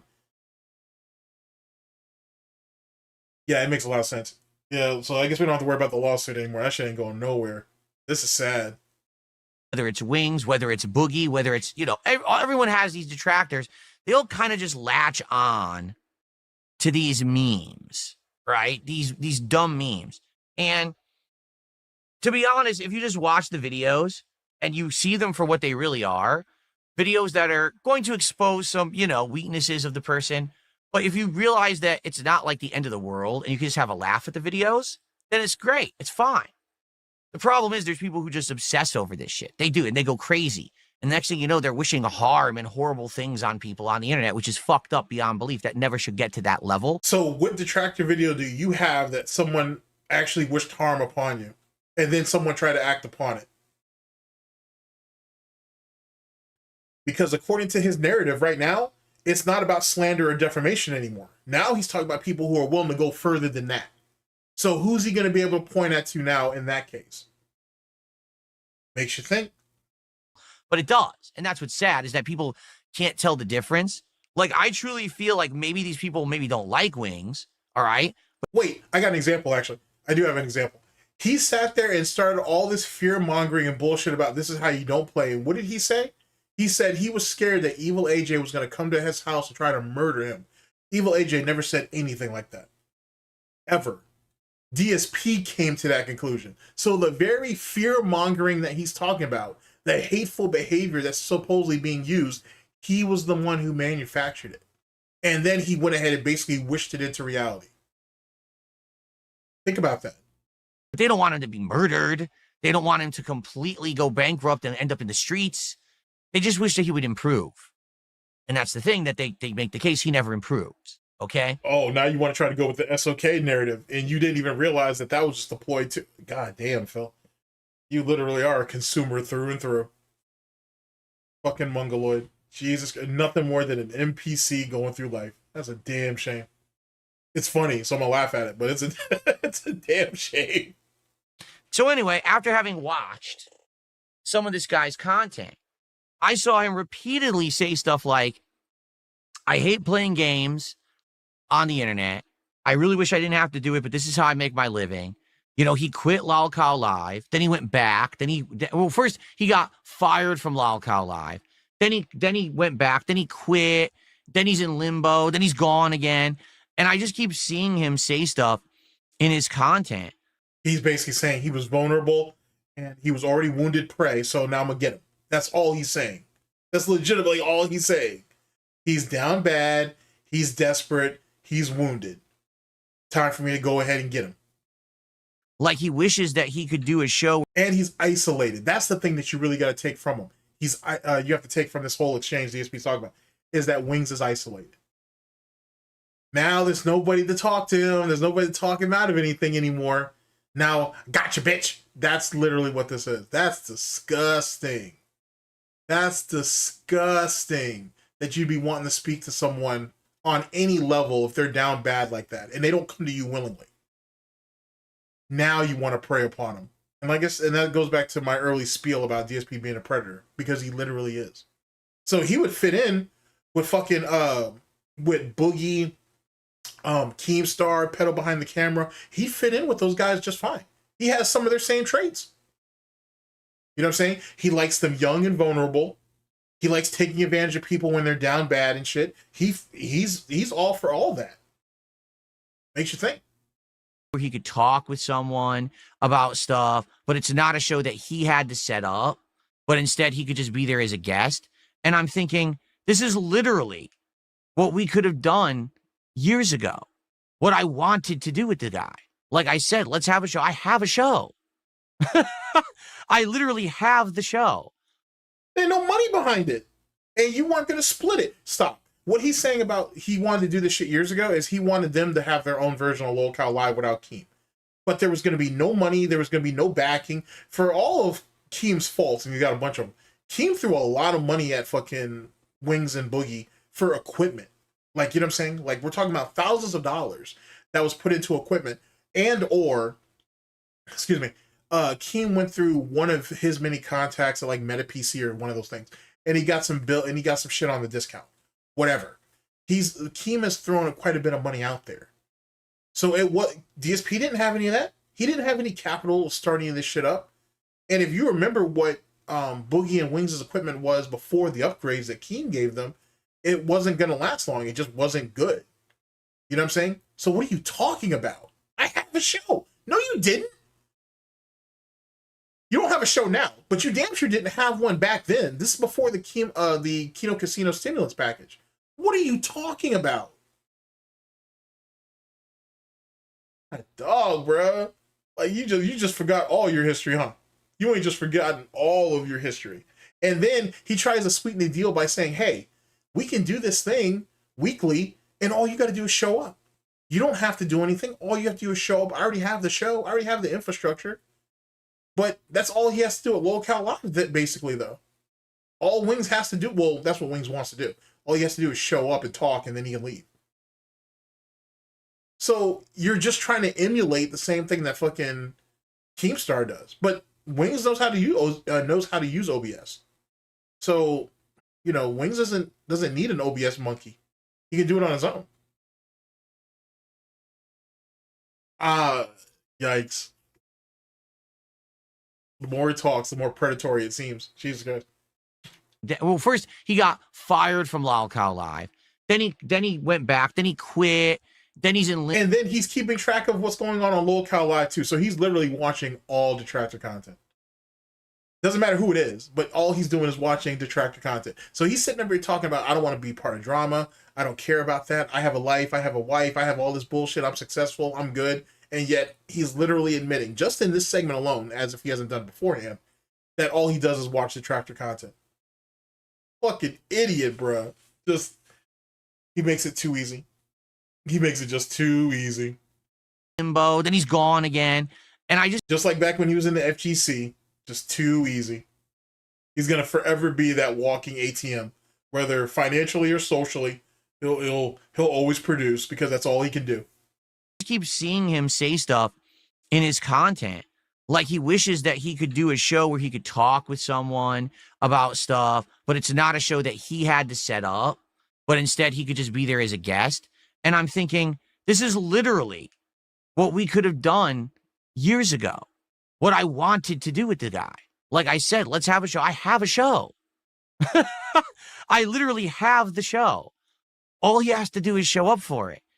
But he never does. He just ghosts me, right? But you don't know anything. You don't know anything. You don't know how to banter. You just know how to bitch and complain. And that's all Wings really does is bitch and complain. So you're going to have two old men, two washed up has-beens. Well, you were never was. Wings was at least something at one time. So you got a has-been and a never was bitching and complaining about problems for 2 hours. I mean, shit. I mean, I'll sit there and cut that shit up. Why not? But it is what it. You know what I'm saying? There's nothing wrong with having pulled pork and bacon. I'm not gonna fight that.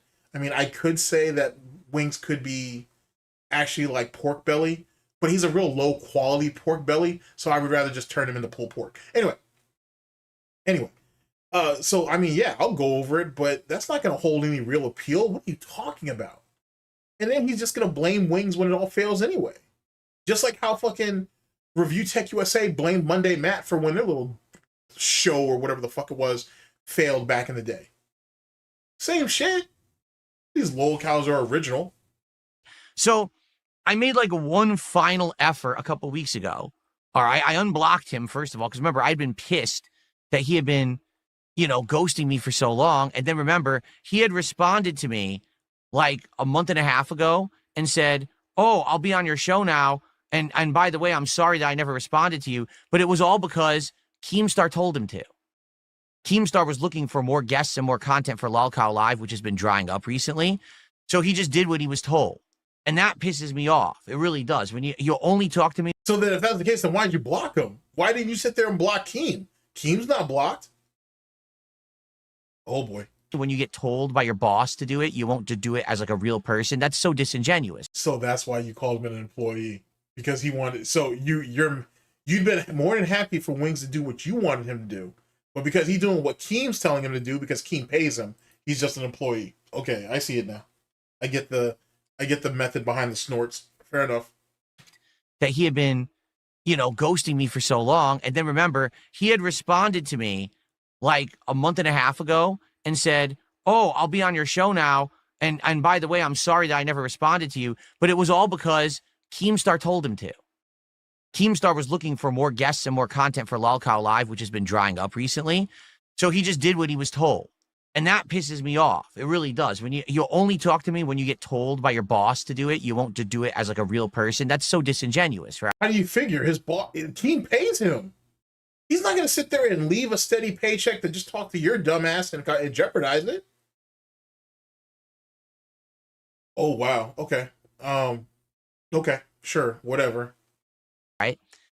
So finally I unblocked him and I sent a message and I said, I really feel like you're stuck and, you know, if we just work together, it could be something interesting and original and fun. You're so sad.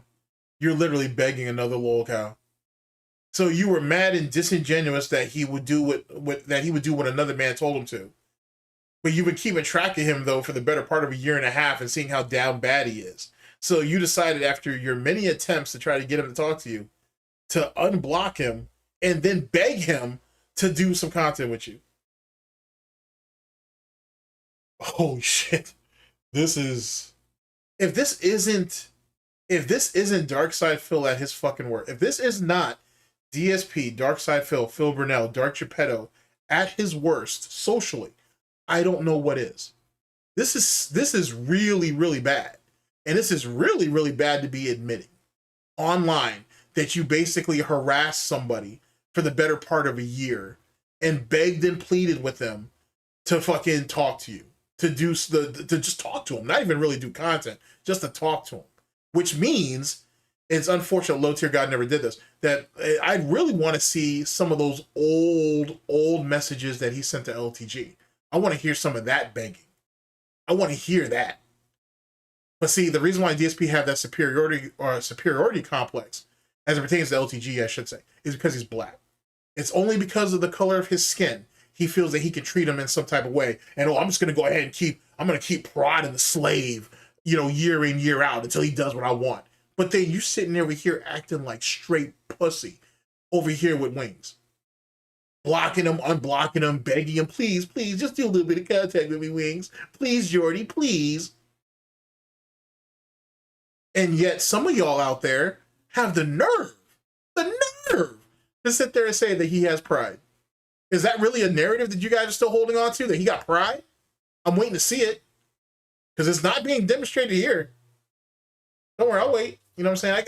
I got it. You guys got to hold a narrative so you don't feel so bad for shitting on him. I got it. You know what I'm saying? I get it. You know, troll. I guess it's troll remorse. I don't know what it is. But for all of those of you who say who has pride, I'm not attacking you, by the way. It's all in jest. But I really need you guys to think about, is this pride? I really, really, really need you to take a hard think about it. You don't have to listen to me. Go to your favorite detractor and ask them and see if they can give you a better perspective. But I think there really needs to be an idea of if pride really exists in this situation. Either that or you don't know what pride is. And that might be a thing. So, not sure. But this isn't pride. I'm sorry. This is not a display of it. That he had been, you know, ghosting me for so long. And then remember, he had responded to me like a month and a half ago and said, oh, I'll be on your show now. And by the way, I'm sorry that I never responded to you. But it was all because Keemstar told him to. Keemstar was looking for more guests and more content for Lolcow Live, which has been drying up recently. So he just did what he was told. And that pisses me off. It really does. When you only talk to me when you get told by your boss to do it. You won't do it as like a real person. That's so disingenuous, right? So finally I unblocked him and I sent a message and I said, I really feel like you're stuck and, you know, if we just work together, it could be something interesting and original and fun. I don't know why you've ghosted me and disrespected me for all these years. So he finally responded. He basically said to me that he's been going through depression. He's still going through depression. And that's the reason why he treats me like that. So you think so you're even more desperate to get him because now you know for sure that he's vulnerable. You sick individual. Absolutely fucking sick. God damn. Well, but then again, why should anybody be surprised? He didn't mind trying to take advantage of someone who had cancer. He protects pedophiles. So of course he's going to go after the guy who has depression. Wow. Now, I can tell you guys something. I've gone through depression. I know what it's like. Sure you have. Yeah, I don't believe that for a second. I don't think he knows. I don't think he understands what depression is. He really don't. And whatnot. In the world, I mean, don't be wrong, he has a reason to be depressed, but that doesn't mean he knows what it is. When you're depressed, you feel like you don't deserve anything. You feel like you're not good enough for anything. You feel like you're the dirt on the bottom of everyone else's shoe. And if anything positive comes up for you, a lot of the times, completely inexplicably, you will ruin that opportunity. You will treat the person being nice to you like dirt because you feel like you don't deserve to be treated nicely. What sense does that make? And then even more importantly than that, he's alluding to something. If you guys know your lore, you know what I'm talking about. What he's alluding to is when he was going through his deep bouts of depression, he had an alleged female friend who he's never brought up before that moment, and he's never brought her up really till now, and he probably won't even say it, that was talking to him, that was, you know, he was really close with, and he was really trying to work things, and she was trying to kind of like help him through his situation, and he said he was just blatantly treating her like shit just because. He didn't have a reason to do it, he just did it. And eventually it ended up fucking up that relationship. Now, no one's ever seen this alleged phantom female before. He won't put a name to her. The reality is she don't exist. It's just another weird-ass little fucking straw man for probably John, I guess, in the female form. Something along those lines. I'm pretty confident this chick doesn't exist. At all. And it's just another figment of his little weird-ass imagination. Light. When you're depressed, you feel like you don't deserve anything. You feel like you're not good enough for anything. You feel like you're the dirt on the bottom of everyone else's shoe. And if anything positive comes up for you, a lot of the times, completely inexplicably, you will ruin that opportunity. You will treat the person being nice to you like dirt because you feel like you don't deserve to be treated nicely. So you think you were treating Wings nicely and that's why he was treating you bad? And if you know that he has depression, then why haven't you sympathized with him up until this point? You just finished calling him disingenuous. Now you're saying, oh, well, he came out and told you that he has depression. And you're saying, oh, well, you've had depression too, and now you're going to your bullshit spiel about this. Yeah, he don't know how to tell a story, and he don't know how to paint a narrative. Not well. But then again, if all you do is fight dents and if all you do is preach to dents and retards, then that's all you're going to ever really get. You're never going to prosper against anyone else. It's just like how, like, when Tonka was running around saying he was like 1,000, whatever. Most of the people that he was sparring with were dents. He had never beaten no real competition. So he really had nothing, to be honest with you. Unless you're facing someone who's on your level or above you, it's not a win. It's practice, basically.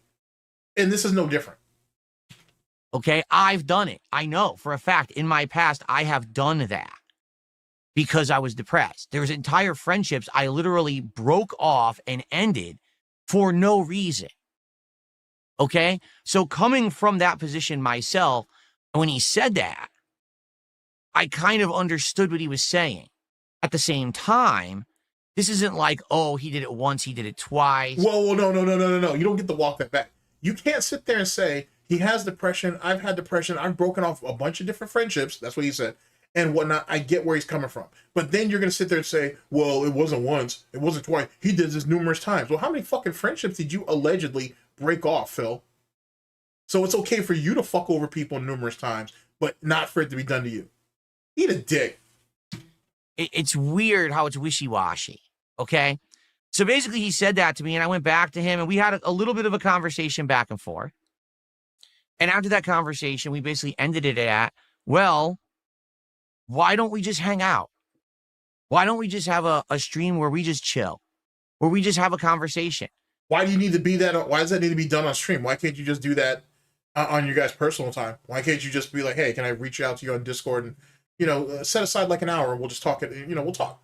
You sound like you need someone to talk to. Why do you need to do it for profit? He's literally trying to exploit him.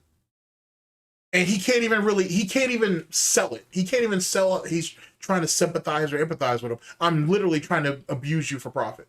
I'm going to take advantage of you like I took advantage of Panda's fucking youth, like I took advantage of fucking Cat's vulnerabilities mentally and otherwise. I'm just going to take advantage of you. So let me just go ahead and do it on stream. But he's sitting there trying to paint it out like he's literally trying to be a confidant to him, and you're not. You're trying to exploit him for profit.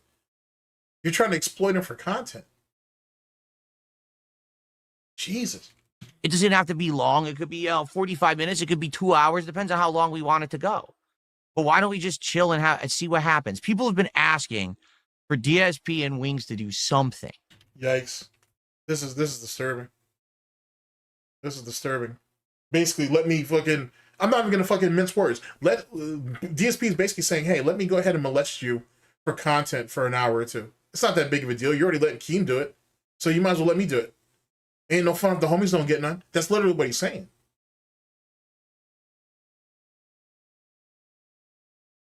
What makes it even more cruel is the fact that he knows what he's doing. That's the thing. He knows what he's doing. That position myself, and when he said that, I kind of understood what he was saying. At the same time, this isn't like, oh, he did it once, he did it twice. It's weird how it's wishy-washy, okay? So basically, he said that to me, and I went back to him, and we had a little bit of a conversation back and forth. And after that conversation, we basically ended it at, well, why don't we just hang out?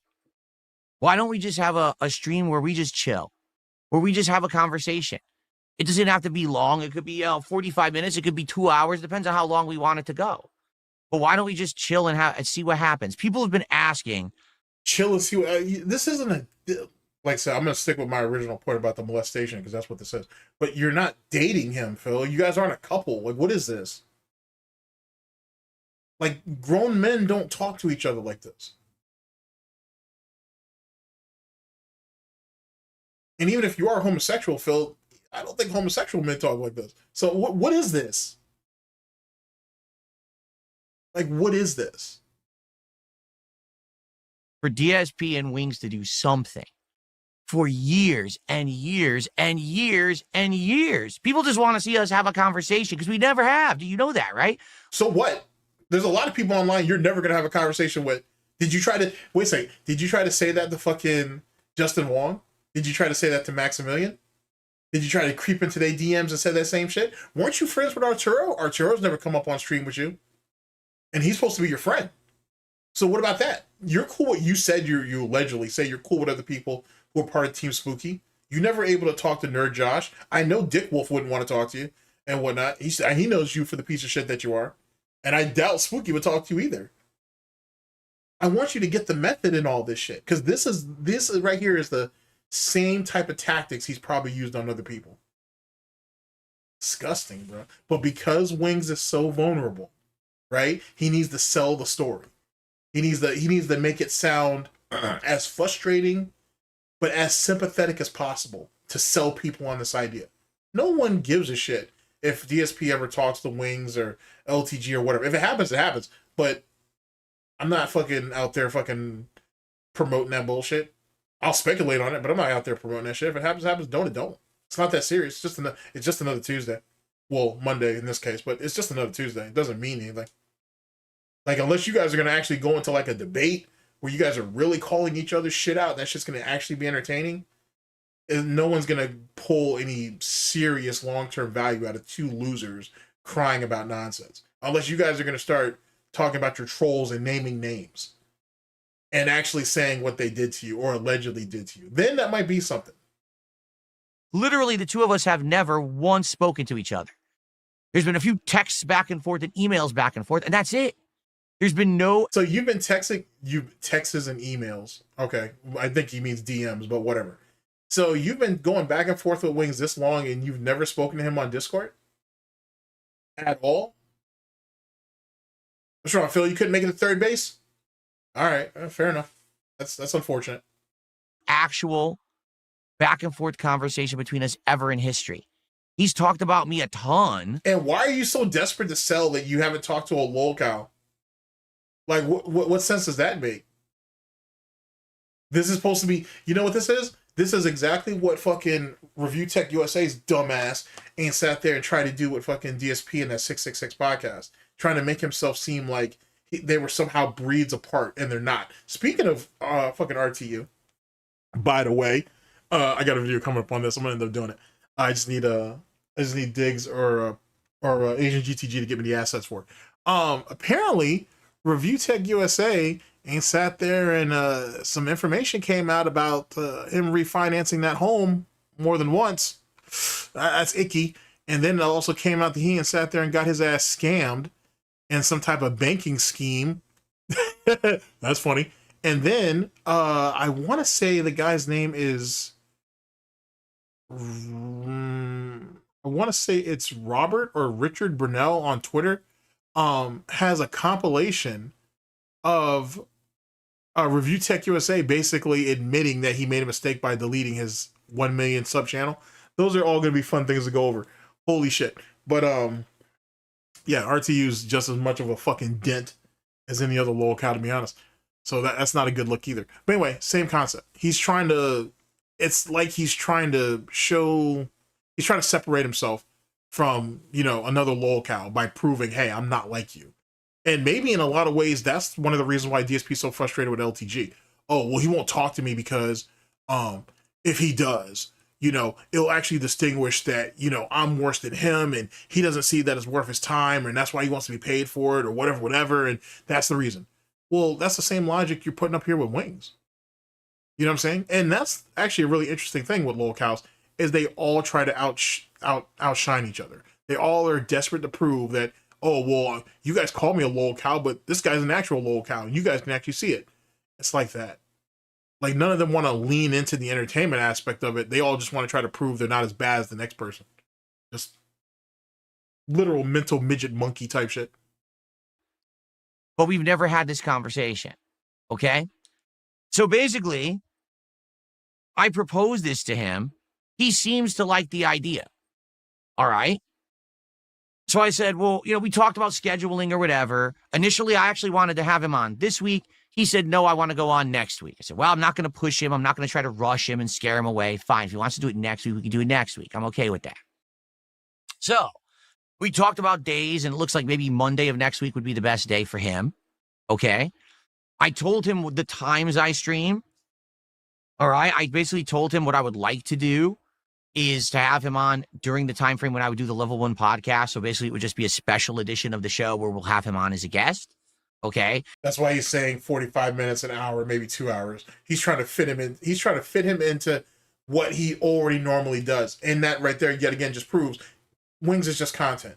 He doesn't look at Wings as a person. He doesn't want to talk to him, maybe buddy with him and all that. He's just content. He's just content that he's trying to fit in his little fucking Gouty time slot. And that's it.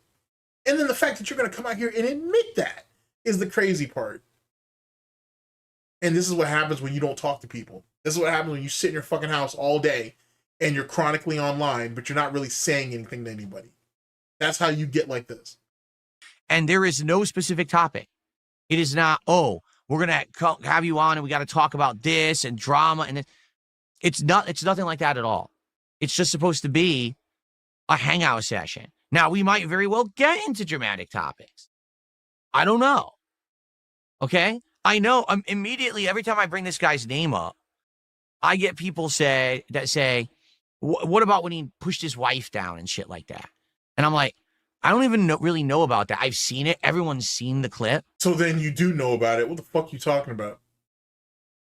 The fuck you mean I don't know nothing about that? You saw it. Right? But I have never seen it in context. I don't watch lolcow. You need to wait. You need to see something in context to understand it. So let's go ahead and I'll play devil's advocate with you. So then you really don't have any right to say anything about anything when it comes to Superwoman because you weren't there. You didn't see it in context. Huh. I'm just saying, for those of you out there who know what I'm talking about, if Superwoman literally put hands to fucking Cat, you didn't see, he wasn't there. He didn't see that shit in context. And Cat is already mentally compromised. So he don't know what that situation was, if it even happened, but he don't know what that situation was. So, and I'm not defending the dude. If the dude did it, fuck him. But according to DSP's logic, he didn't see it in context. So I guess we can go ahead and skew it. I'm just saying. Content, I'm never going to. So I don't actually know what really happened there. So I don't really know. I don't know what happened. I'm not going to take the time to actually dig into it and see what's what. I have no interest in doing it. But yet we can make sure that we peg fucking Superman's balls to the wall then, right? But we don't want to do that at the Wings because we need him. We're planning on we're planning on literally fucking molesting him for content. So, you know, whatever bad deeds he's done, it is what it is. So now, not only does DSP defend pedophiles and other shit too, but now we can go ahead and defend domestic abusers too. We can go ahead and put that on the stack of wood and what as bleh. Sorry, we can go ahead and put that on the stack of wood as well. Okay, I'm learning something new every day. I guess if you're going to defend one, you might as well defend them all. And there is no specific topic. It is not, oh, we're going to have you on and we got to talk about this and drama. And it's nothing like that at all. It's just supposed to be a hangout session. Now, we might very well get into dramatic topics. Voice crack? I don't know. Okay? I know immediately every time I bring this guy's name up, I get people say, what about when he pushed his wife down and shit like that? And I'm like, I don't even know. PEPSI POWERBOMB, by the way. Really know about that. I've seen it. Everyone's seen the clip, right? But I have never seen it in context. I don't watch lolcow content. I'm never going to. So I don't actually know what really happened there. But yet you know lolcow live is down bad. Okay. He absolutely, positively says he did not intentionally knock his wife down. It was an accident and she was fine and she was upset with him after the fact. It was just a mistake, you know? So you're going to take that at face value, but when other people say other things, you're skeptical about it? Because you're trying to be a good whore and do everything you can to keep him in play. But DSP tells us about morals and values and shit. And he said he doesn't want to be associated with Keem and his blood money and how he makes content. But yet he's desperate to get the other two hosts of that very show, the very recipients of that blood money and of that content. He wants them on his shit. Okay, I'm just making sure I got everything together, because this is we're getting deep into the fucking into the abyss with this shit. We're getting deep, and all this fucking moral values and nonsense DSP talk about, it looks like it's all out the window when he's this close to getting what he wants. And it makes sense. He's been obsessing about this shit for years. So now that he's this close, of course, I can't even call it a brass ring. I'm going to call it a rusted ring. Now that he's this close, he'll disregard everything for it. The devil, you know, right? Oh, he beat his wife a couple times. Oh, he lies and shit. Oh, he said shit about my wife and me, this, that, and third. But hey, he's about to come on my show on Monday, so I can let shit go for 72 hours. Wow. Okay. Okay. I don't know. But a lot of people are saying don't have him on the show because he knocked his wife down. Doesn't even have an answer. Don't even have a response. Oh, he knocked his wife down. That bitch got up, so I guess she all right. Right? Oh, well, she said she wasn't hurt. She said she was okay. Oh yeah, like not every woman who because every woman who's been domestically abused and shit, right? They all got up. Oh, he's just going through a lot of stress. Oh, he's just got a lot of things on his mind right now. He didn't mean to. Right, Phil? Right, Phil? Is that what Dave did? Dave put hands on Linda? I mean, just in case you guys don't know the lore, DSP had admitted that his parents were having fucking that they were cheating on each other. So did little Philip watch Dave put hands to Linda? Did Linda maybe go ahead and grab a knife and shit, slash this shit across Dave's chest? And then they apologized in the morning, breakfast was ready at its usual time, so everything was cool? I'm asking. He seems real comfortable with it. I mean, if he's comfortable with pedophiles, then why wouldn't he be comfortable with domestic abuse? Fuck the kids. Fuck women, apparently. So, what else, Phil? I'm not sitting there extrapolating on it. That's what he's saying. Don't worry, I'll bring it back. You know, I'm sure a lot of people could say, don't have dark. Wow. Maybe Monday of next week would be the best day. Abusing your wife on camera twice is the equivalent of, oh, well, don't have dark side Phil on because he's bad. Yes, Phil, those are mutually exclusive. I didn't know that. Thank you. Thank you for giving me that clarity. For him, okay? I told him the times I stream.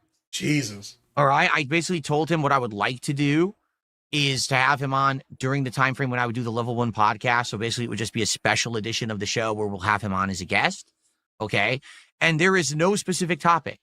It is not, oh, we're going to have you on and we got to talk about this and drama. And it's nothing like that at all. It's just supposed to be a hangout session. Now, we might very well get into dramatic topics.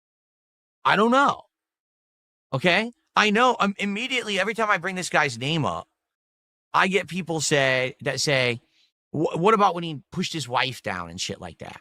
And I'm like, I don't even really know about that. I've seen it. Everyone's seen the clip, right? But I have never seen it in context. I don't watch lolcow content. I'm never going to. So I don't actually know what really happened there. So plausible deniability.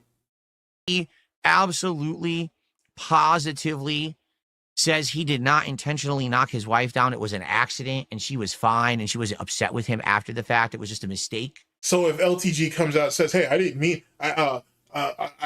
mean to not pay my child support. I was going through depression. I had stuff going on. And he was about to come on your show. Would you suck his dick over that too? I'm asking for a friend. You know? I don't know. But a lot of people are saying don't have him on the show because he knocked his wife down. You know, I'm sure a lot of people could say, don't have Darkside Phil on your show because he charged $1,000 to show his cat on stream and he plays WWE champions. He's got nothing. He's got nothing. He's literally saying, well, whatever it takes, man, I guess. Whatever it takes. That's wild. That is fucking wild. To show his cat on stream and he plays WWE champion. No. I didn't go back far enough. Sorry about that. Oh, that is wild how he's willing to sweep for that. So I don't actually know what really happened there. He absolutely, positively says he did not intentionally knock his wife down. It was an accident and she was fine. Actually, he's full of shit. Wings actually admitted that it was all part of the gimmick after him lying and saying that he didn't know she was there and all that bullshit. He said it was actually part of the gimmick and it went too far. So she was supposed to take the Pepsi Powerbomb. It just, she wasn't supposed to get the full force of it. Whatever. And she was upset with him after the fact. It was just a mistake, you know? I don't know. But a lot of people are saying don't have him on the show because he knocked his wife down. Yikes.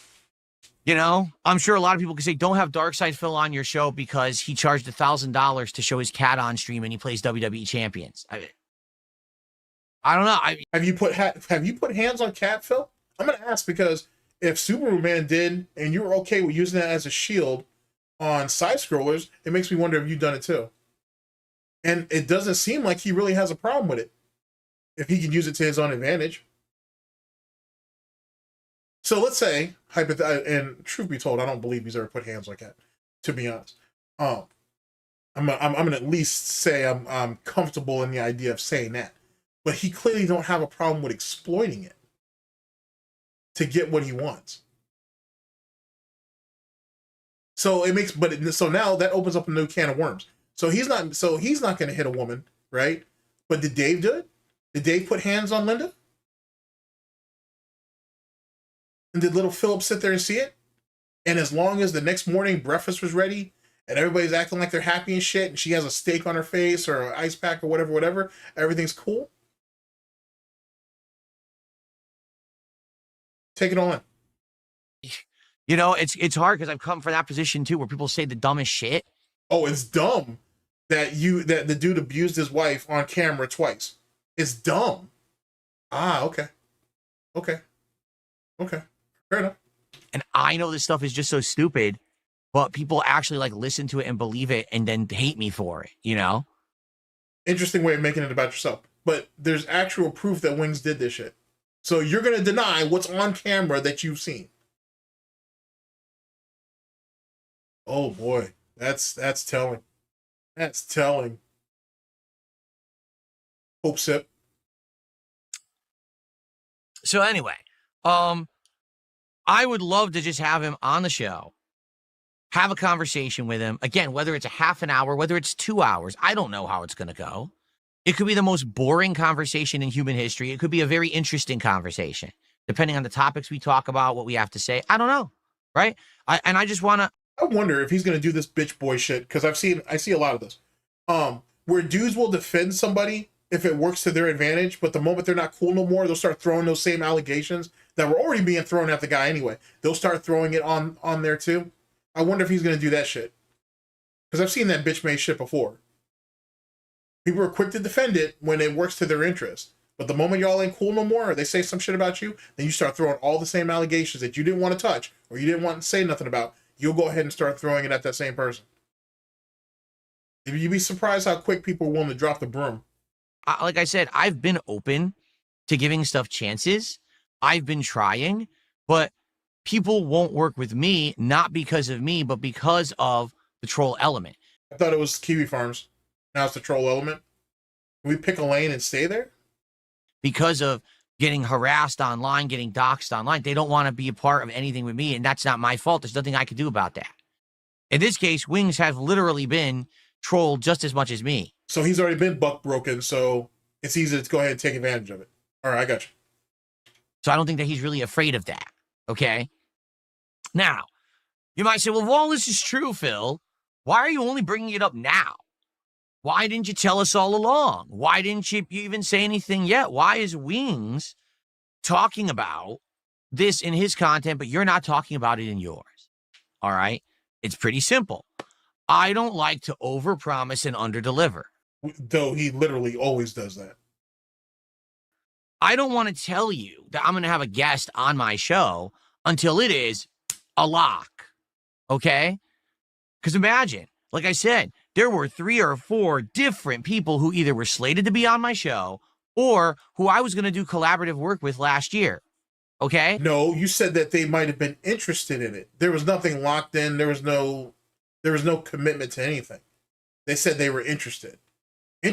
Being interested in something and committing to it are two separate things. Apparently those nuns at that Catholic school didn't teach them that either. And then they all canceled because they were all afraid of being harassed online by crazy people on Kiwi Farms. None of them committed. You literally said that, oh, it sounds like an interesting idea, but we don't want to do it because of whatever. So there was no commitment made. He's already conflating his own story. Whatever. He's already conflating his own stories. Holy shit. And this is not me trying to scapegoat. This is exactly what happened. 3 different people said I can't do it because I thought you said it was 4. Now it's 3? Like, can we not count? I found out about the shit that happens on Kiwi Farms and I can't be involved in that. So, in this case, I don't want to tell you guys he's coming on the show until we have 100% secured every single thing needed to have him on the show and it's locked in. So what's the status right now? Here's the status. About 3 days ago, maybe 2.5, okay? I last talked to him, and where we were at was, send me your Discord info. So how did you not already have that? You should already have his Discord information. So you're literally conversating with this guy through DMs and emails? You never thought once to go ahead and reach out and get his actual Discord. Yet you're in fucking Becky Boop's DMs. Jesus. I can send you a Discord invite. That way we'll be on each other's friends list. Then let's lock in the exact time that you're going to appear, and then I'll talk about the show. Okay? So, i.e., I want to have control of everything. You go ahead and tell me when you're available, then I'll announce it so I get all the glory. Because my reach is bigger than yours, I guess, is what DSP is trying to pull, I suppose. He sends me his Discord info. I send him the invite. That was over 2 days ago. Why didn't you just search up Wings of Redemption or Jordy Jordan and just send the invite that way? He flashes his Discord a bunch of times. It's all over detractor content. You can literally, like, the fuck? I mean, I guess maybe he wanted instant, like, gratification and confirmation. So maybe, I guess that's maybe what he's going for. He hasn't added me to Discord. He hasn't responded. I went back to him again and said, hey, did you get my Discord invite? Hasn't responded. Okay. Don't know what time he's going to be on the show. Like, do you see my point? Does it sound familiar? It sounds like exactly what happened with Boogie. You know what I'm saying? Like, they're interested. They really want to do it. But then when I try to get the details locked in, where are they? Being interested and wanting to do it are two separate things. So I don't need to explain that to you guys, so I won't. But that's two separate things. It's been over 2 days. He's not talking. And before you say, oh, he's been sleeping for 2 days, like Swaggy just said, no, he's streaming. So if he's streaming, then he doesn't have time to reach out to you. Just like how you didn't have time to reach out to Keem because you were streaming. Did we forget that narrative? Maybe we did. He, again, purposefully dodging me because he's having second thoughts. That doesn't make sense because he's literally saying in these streams that he's going to be on the show on Monday. Now, all I can do is guess. Here's my guess. Wings and Boogie are the kind of people who literally wait till the last minute for everything. So do you. You damn near wait to the last minute everything as well. What are you all right. They literally just go to the absolute last minute procrastination. Okay? In Wings, he literally does that every stream. How many times has this idiot sat there and talked for 2.5 hours on his Bottom Bitch podcast and then spends another 15 minutes setting up the damn stream for the game to be played, which could have been done before he even started the stream. But no, he needs to waste your time while he's on the clock. But he has the nerve to say other people are lazy, wait till the last minute, they procrastinate, when he literally does all of those things too. Every day, in spades. He doesn't have to actually add me on Discord or tell me what time he's going to be on the show until 5 minutes before. Maybe I'm wrong, okay? But it seems like to me that's how these people are. That's not how I am, okay? I have a very analytical planning mindset. No, you don't. And that's not even what analytical means. You should have said organized, but that's not analytical. You're not intelligent. That doesn't make you any more intelligent than the next person, Phil. You don't. It just means they don't care that much. That's all it is. There's nothing analytical about you. You can't think your way out of a child's game. And you want to have the nerve to say analytical because you're a fucking mentally ill person that you need constant structure. And that's the only reason why you stick to a schedule. You're supposedly someone who runs their own business, yet you run it like a 9-to-5. You literally run your stream like a 9-to-5. But you have the nerve to call yourself a boss. You have the nerve to say, oh, I can choose the games I want to play. I can do what I want. And then you have to run around and beg and get people to buy in and commit to you playing a game. And if they stop paying for that game, you stop playing that game. Is that intelligent? Is that analytical? If you're so fucking analytical, why is it that you can't get any sponsorships or endorsements in? And that's how people do business? Because you've admitted it yourself. Ad revenue is not cutting it. Hence the reason why you need crowdfunding. If you were so fucking intelligent, if you're so analytical, why aren't you reaching out and getting sponsorships and endorsements? Or are you and you're just not telling anybody? If you were so analytical, then why couldn't you figure out your taxes for the better part of 5 years? If you were so analytical, why'd you have to sit there and lie to your mother and tell her that, oh yeah, I'll stick to this 10-year plan or whatever, but I need you to fund me up until those 10 years. But you're so fucking analytical, right? No, Dave was analytical. That's the reason why he has all those patents under his name. And you're just trying to live off of his, I want to say success. So you just want to live off his success. You have an analytical mind. Okay, gotcha. Sat there and had fucking 13, 14 credit cards, took out at least 2 business loans, if not 3, for a YouTube channel. But he's so fucking analytical. Yeah, I roger that. I like to have my schedule laid out throughout the entirety of a week. Okay, I do. I like to have my schedule completely laid out so I know what I'm doing, when I'm doing it. I literally have the schedule plastered all over my channel, my X account. That's not being analytical. That just means you're obsessive. Good screenshot though. But that doesn't make you that doesn't make you analytical. That makes you just obsessed. That's all. You guys know where I'm going to be and what I'm going to be doing at almost all times for about a week. Okay? Now those things change from time to time.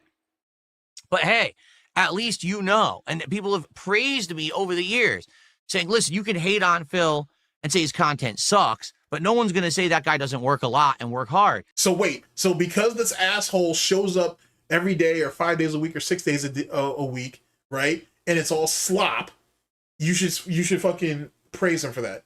So let's reword that. Let's remix it. So you should give Darkside Phil praise because he shows up. That's literally what we're saying. He should get praise because he showed up. Content isn't good. It's not entertaining. None of those things. It's literally garbage. It's literal slop. But he shows up every day to produce the slop, so he should be praised for it. Is that really how low the fucking barrier has gotten on this shit? And as someone who produces slop content themselves, is that really where we're at now? Wow.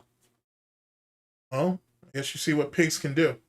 He's got a set schedule. He's there for that schedule. He's got the content he promises. He doesn't over. And that's literally lies. That's all lies. First off, how many times has he showed up the stream late? How long has the streams gone late? Gone over? How many times has he said, I'm going to take a 2-minute break to use the bathroom? 2 minutes turns into 15.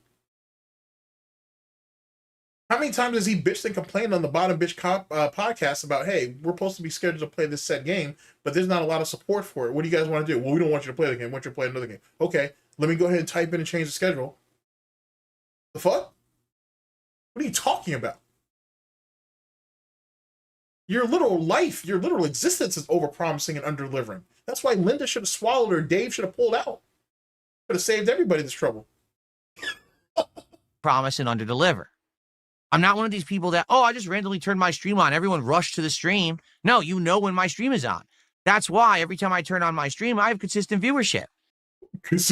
Okay. Okay. That's something that I think a lot of people need to learn.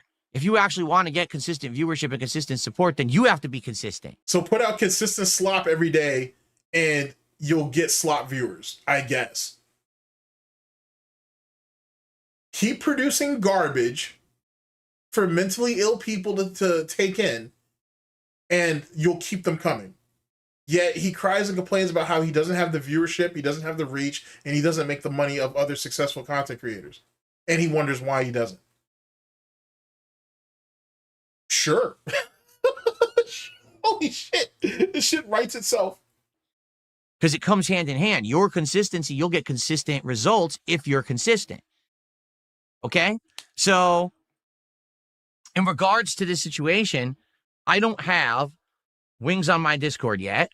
I don't have a guaranteed time he's showing up. Therefore, I haven't announced his appearance. That's how I am. But now he's talking about it so much, I had to address it on my show.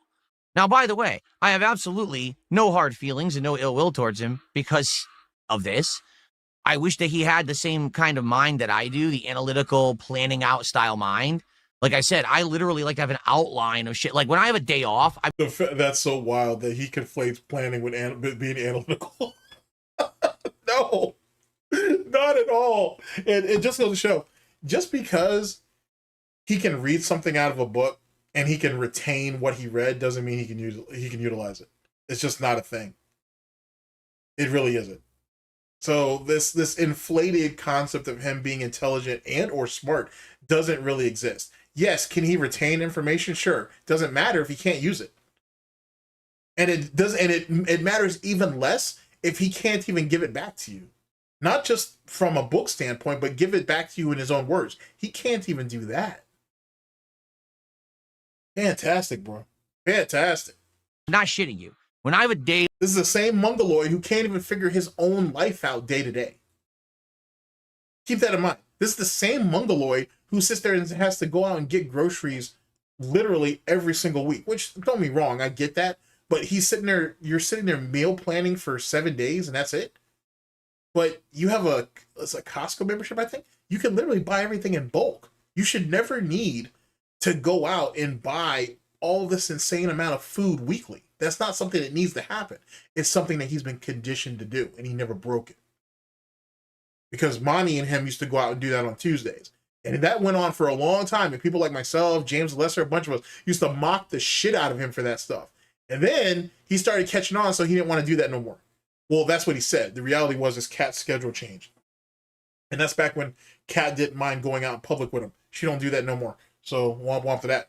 So that's what our situation is there. Fantastic. Absolutely fantastic. Off. Okay? I plan the shit I'm doing during the day. What do we got to do today? Oh, we got to go to Costco. We got to go to the grocery store. We got to go to the pet store. We got to go over here and do this. What are we going to do this? What about dinner? Well, what food is in the area that we're going to be in that day for dinner? So let's now weigh and balance the different places that we could eat. Oh man, we just had Mexican food a couple weeks ago, so we can't do that. It's analytical, choosing where you're going to go to eat or doing fucking day-to-day chores that everybody who lives on their own does. That's being analytical, Phil. All right, bro. Literally turning a fucking a mountain out of a molehill with this silly shit. Basic responsibilities makes you analytical. Gotcha, Phil. Sure, gotcha. So instead, maybe we could do this or that. This is how my mind works. And for some people, that might sound crazy. It might drive you nuts. Like, it doesn't drive me nuts. I just think you're mentally ill. Oh, great screenshot, by the way. Yeah, I just think you're mentally ill. That's all. Like, that's mundane bullshit.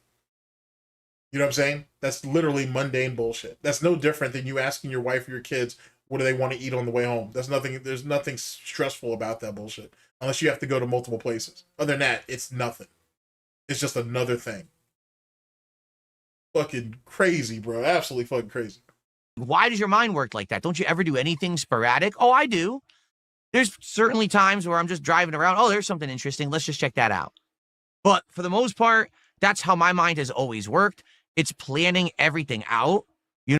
Holy shit. I know like I said, I've only been gone for like a month. So I've been kind of like out of the vortex or whatever. But this is what the fuck he's devolved into. What have y'all been doing to him?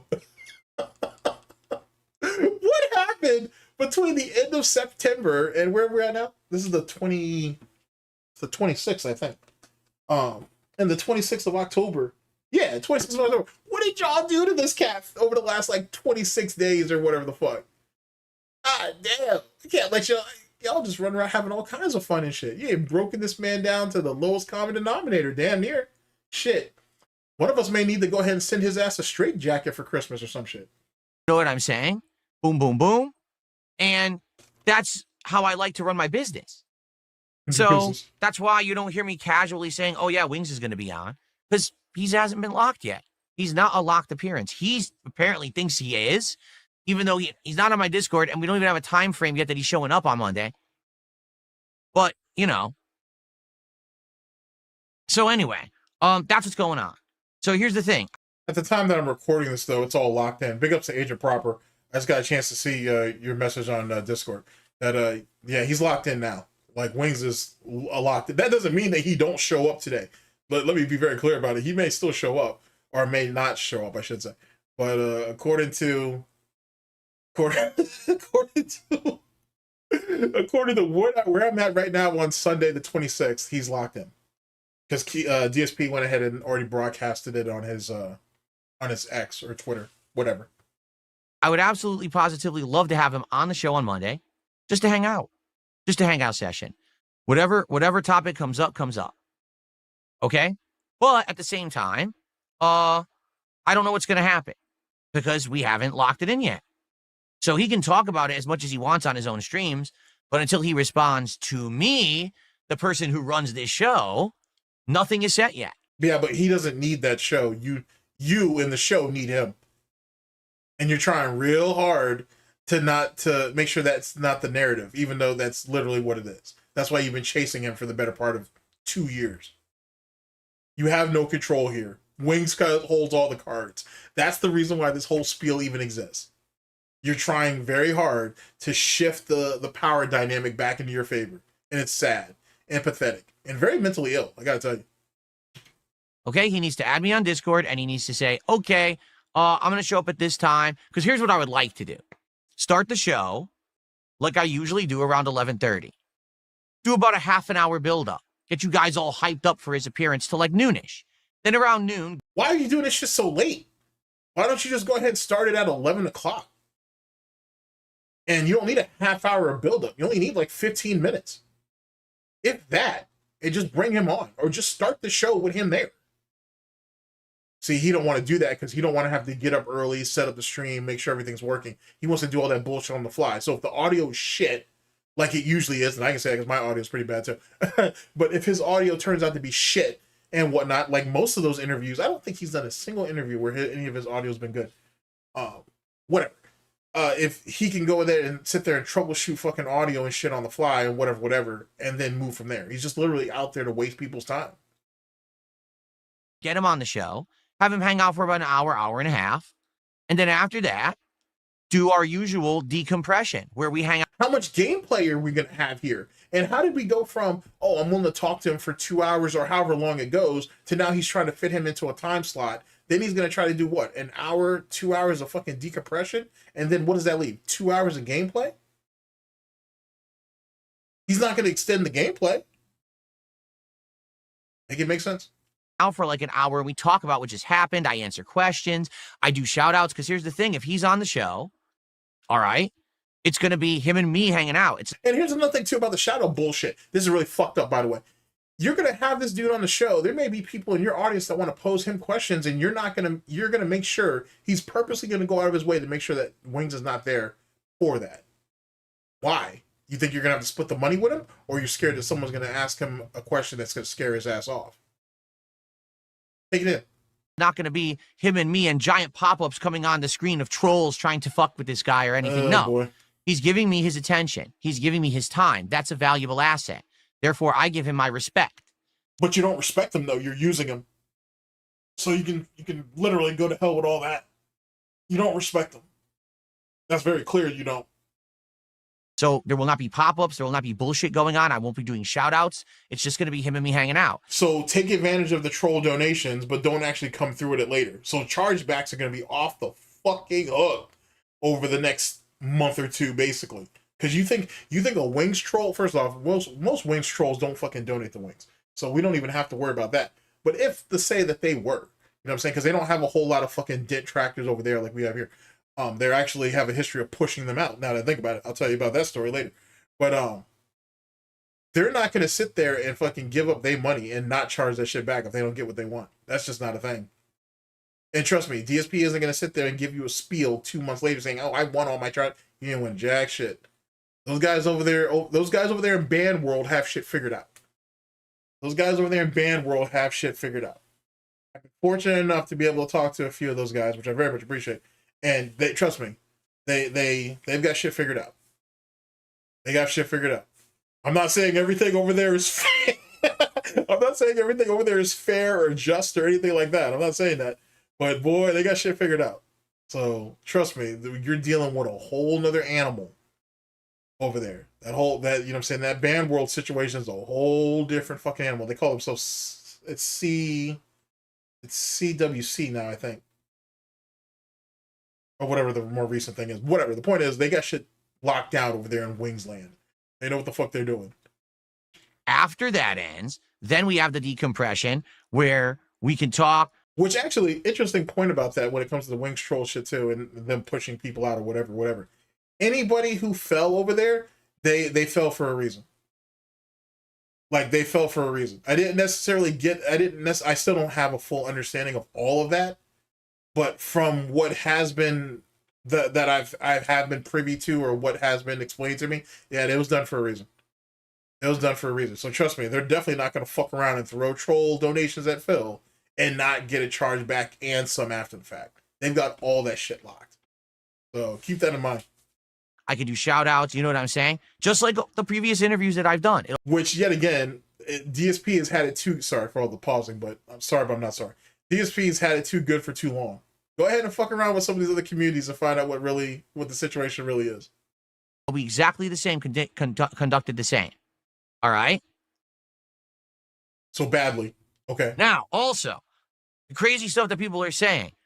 Oh, this will lead to content, and this will lead to this and that, and this will lead. It won't lead, I don't know what's going to lead to anything. All right? Just to be honest with you. Like, I just want to hang out with the guy and just see how it goes. Because for years and years and years, people have said, you guys should hang out and have a conversation or whatever. And we've never done it, right?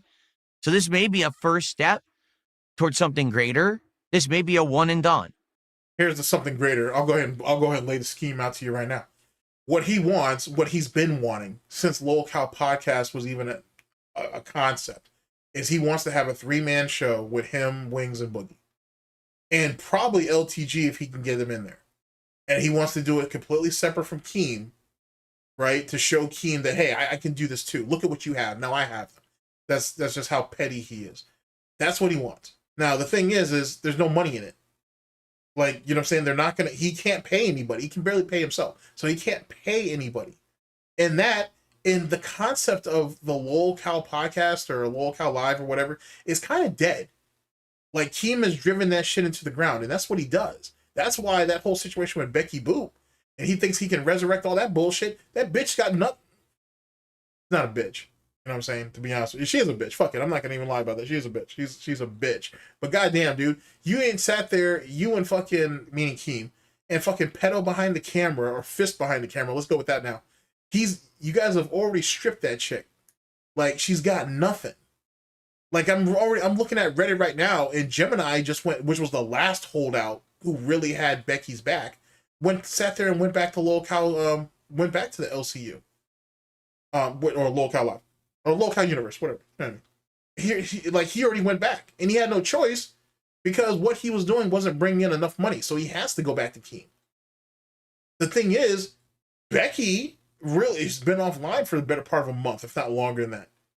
If you bring her back, that chick literally has nothing, which is what fucking Fist Behind the Camera and Keem wanted.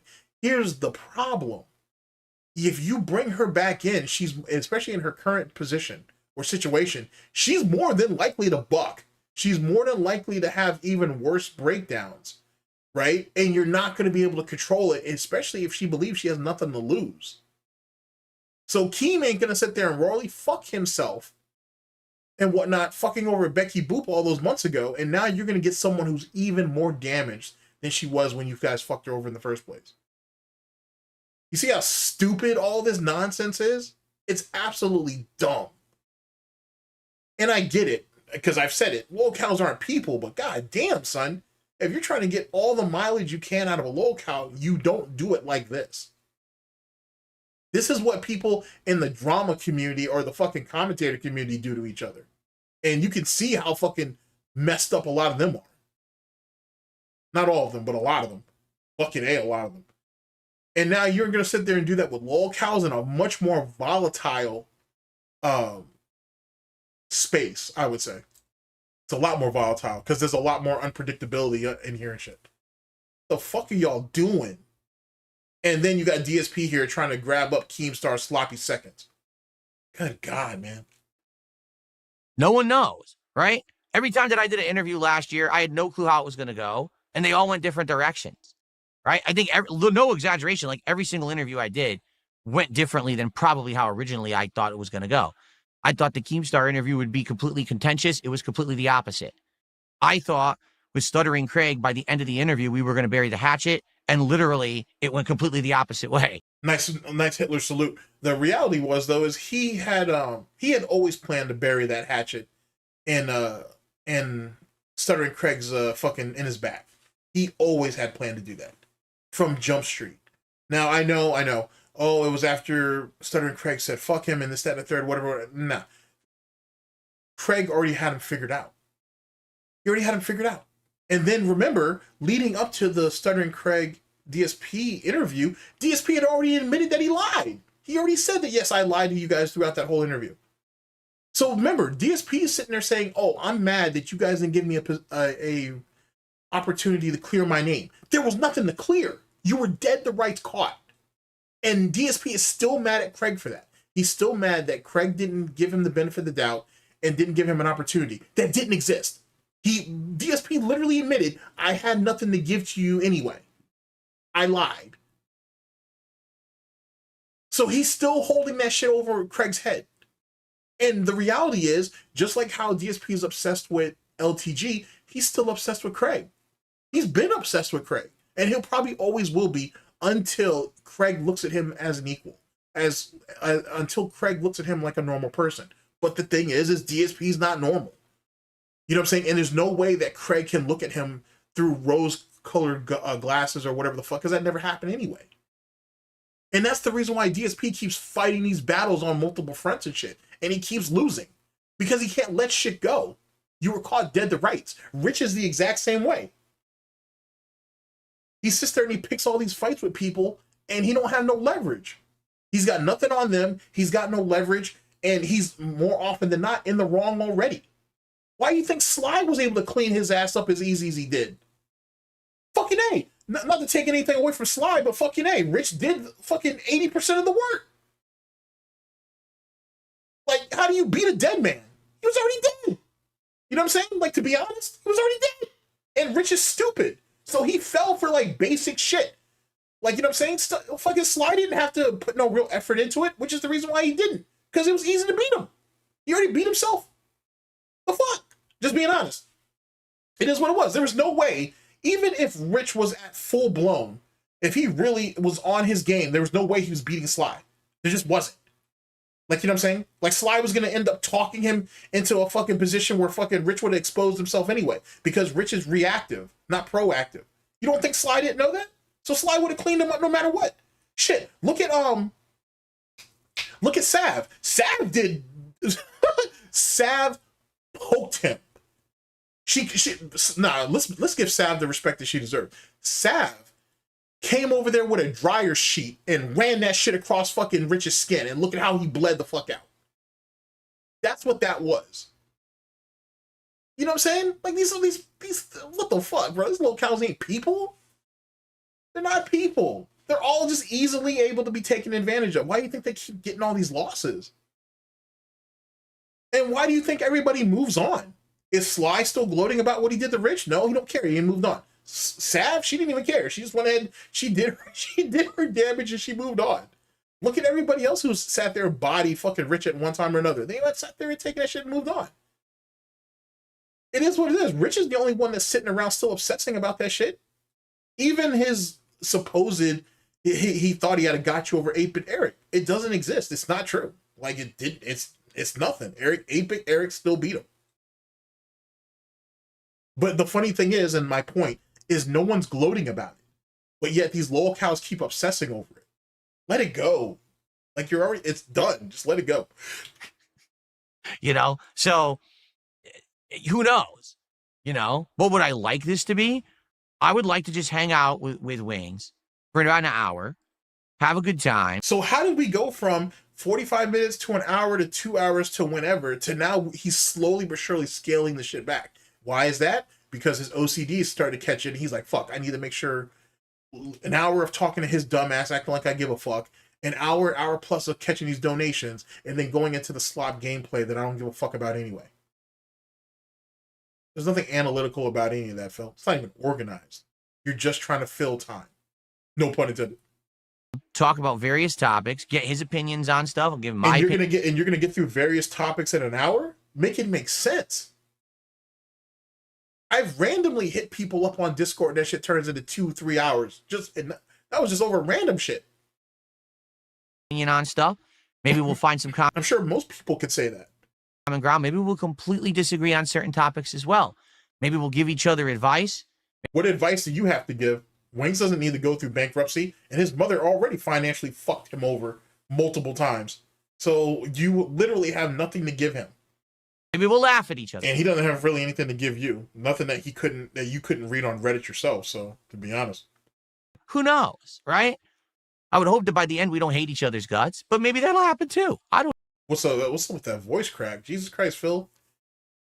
Get LTG's fucking phallus out of your fucking sarcophagus and shit. Or off sarcophagus, not sarcophagus. Out of your esophagus and whatnot for a minute before you start talking to people like that. What the fuck is wrong with you, Phil? You can't even talk no more.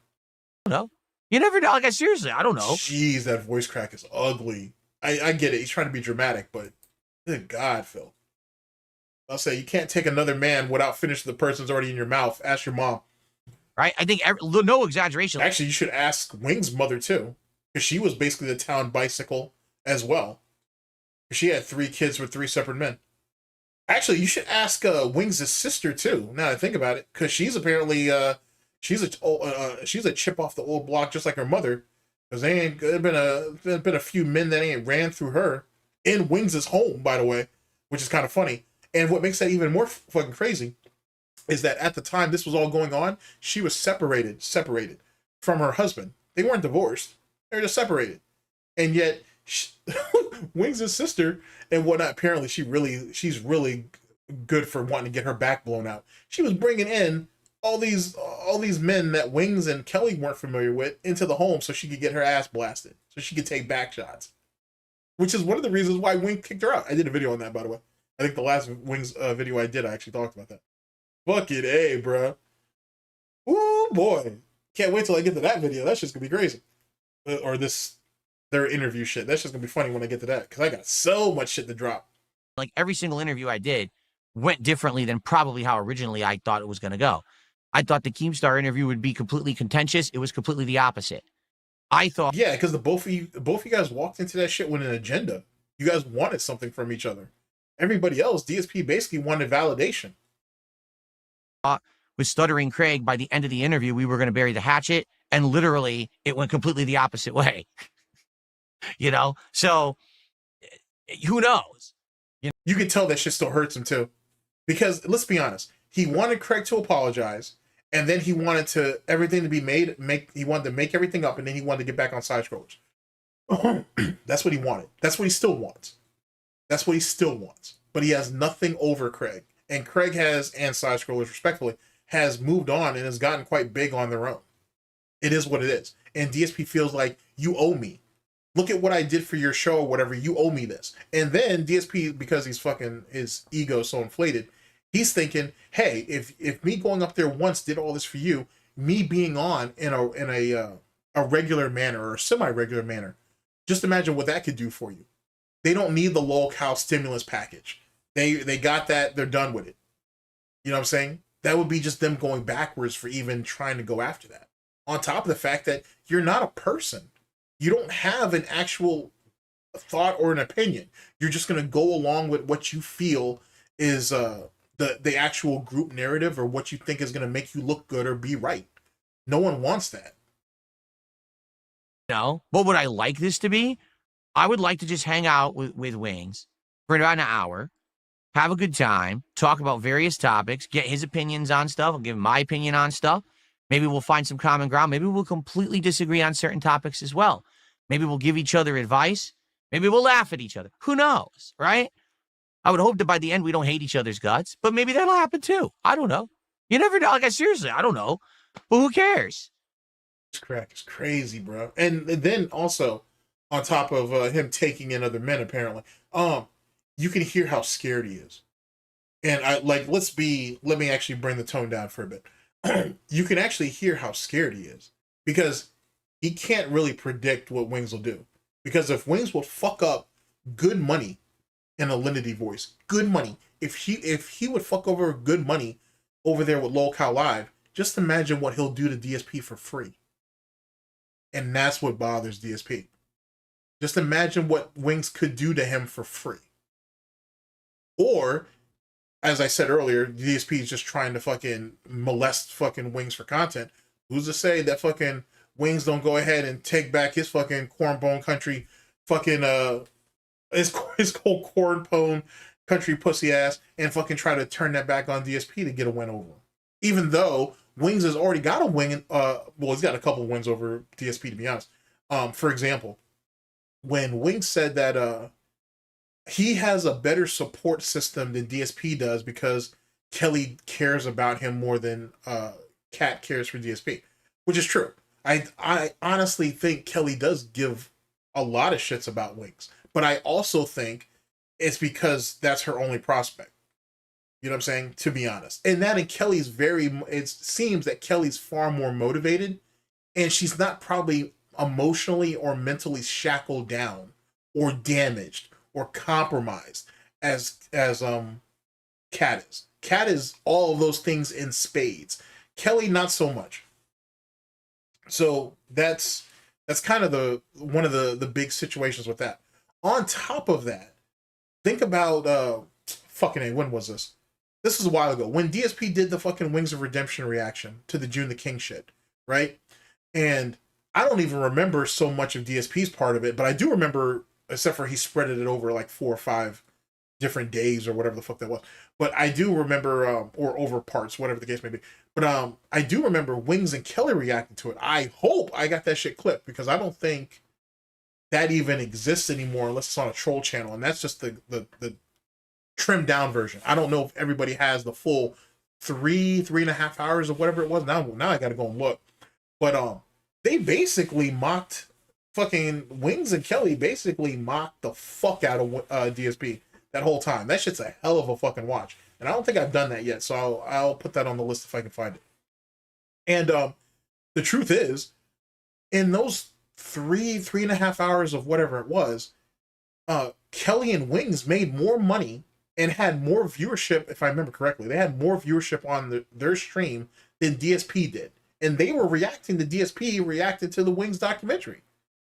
You know what I'm saying? And matter of fact, the theory is is that Wings actually felt bad that he was beating DSP in viewership and in money, so that's why he cut it short. And then it was boring. So there's that too. It was boring, so it was a good reason to get out. But they made a boatload of money that day. I'm gonna see if I can find it. Like I said, it's like 3.5 hours. It's an actual Wings stream, but I bet you one of his trolls has to have the thing in full, or they at least cut out some of the dead spots. But they're probably not going to because it's all DSP. I'll see if I can find that. But it's like 3.5 hours. I may even have it clipped myself. Now that I think about it, because I know I watched it. And we'll see what's what. That's because especially Kelly. Kelly was throwing zingers at fucking DSP. That would have been tough for DSP to handle. You know what I'm saying? That'd have been tough for DSP to handle if he had to sit there and listen to it. It's something to do, right? It's something different to do. But yeah, back to what I was saying. Wings could easily turn this thing around on him and whatnot. It's very, very possible that Wings could do that. You know what I mean? And just through banter. And DSP don't know how to banter. Sorry. He's not good at that. He never really was. So he's just good at throwing out empty threats. Right? Cope sip. So, let's see how stuff goes, shall we? All right. So, as soon as I hear from Wings on when he's going to appear, if he's okay with what I just laid out, which was, you know, he comes out around noonish my time. I don't know what time that is his time. And that, you know, we're good. That's what we'll do on Monday. But I don't know. We'll find out. All right, we'll see if he actually adds me on Discord because I sent him the invite, right? So he has to add me, and then we got to get this all worked out. But he hasn't confirmed anything yet. Okay, there you go.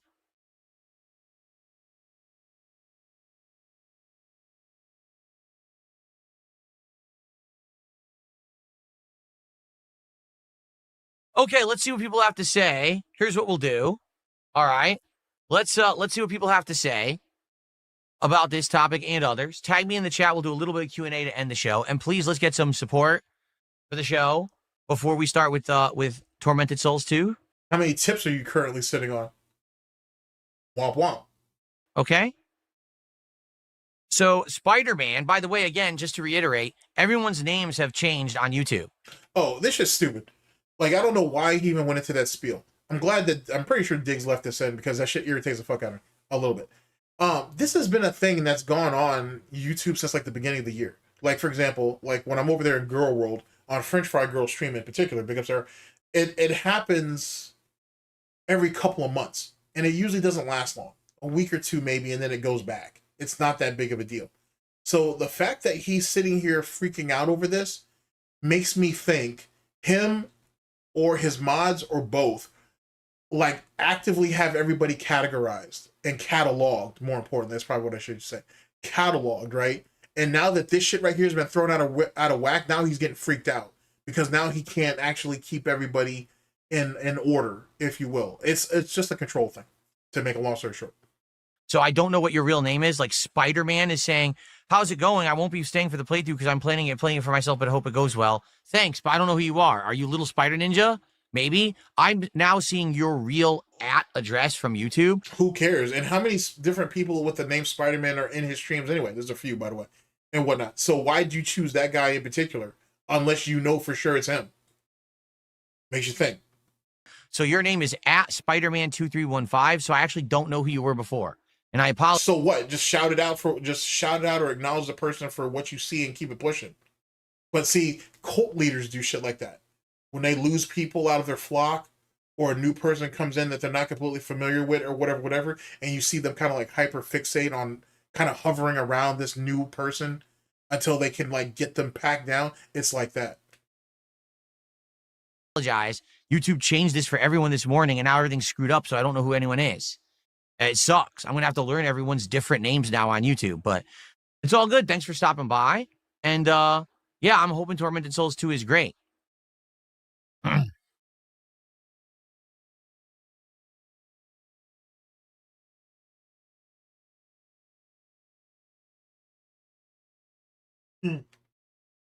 So here we go. One person says he slapped Kelly for honking the horn. He's a POS. Then Legenius Wisdom says, this sounds awesome and I'm excited. Darkside Dellin says, you don't need dead weight like Wings Around. He drags the show's energy down. Sure. Wow. Don't even care because he's this close to the fucking rusted ring. So he doesn't give a shit. Look at how he sidestepped all that. Or at least the first one and the third one. And it's true though too. The third one, he's definitely dead weight. He's holy shit, Wings is dead weight. You know what I'm saying? Like if there's a graph, because Keem's a fucking dumbass, there's a graph that tells you what each show makes given per day, right? When Wings came back, the show just dipped. And the reason why is because of him. Because he's clearly not there. He's not there and he's not running on all cylinders. He's not locked in. And you can tell. And he just brings down the vibe. Boom Arm says, just play the game. We're going to play the game. Relax yourself. Don't rush the host. I mean, if the host ain't doing shit but waiting to beg, I mean, I don't blame him. Red Siphon asked, will I play the AVGN game that just released today? I'm not in any real desire or rush to play it. Did a single person ask me to play it? He's asking you. Or maybe that person's not a person. Womp womp. So, you know, no, I'm not too anxious to play it. What's weird is I've seen like footage of it and it looks exactly the same as his older games. Like he has 2 other games that came out like 10 years ago, one of which I played during a marathon ages ago. It looks like exactly the same game. It looks like Mega Man. So did they make the same game 3 times or something? It looks the same to me. Like he's gonna, like we're complaining about playing games over and over and over again. Him, DSP, Darkside Phil, fucking Phil Burnell, Dark Geppetto is gonna sit there and complain about a game being samey over and over and over again. Gotcha. But I don't know. Come from the same mongoloid who bought Street Fighter 6 over 3 different platforms. It's the same coming from the same mongoloid who bought every iteration of Super Turbo he could get his hands on for console. But he got the nerve to sit there and cry and complain about AVGN's game seeming the same as the other ones. Sure, that makes sense. What's up, the villain? How you doing today?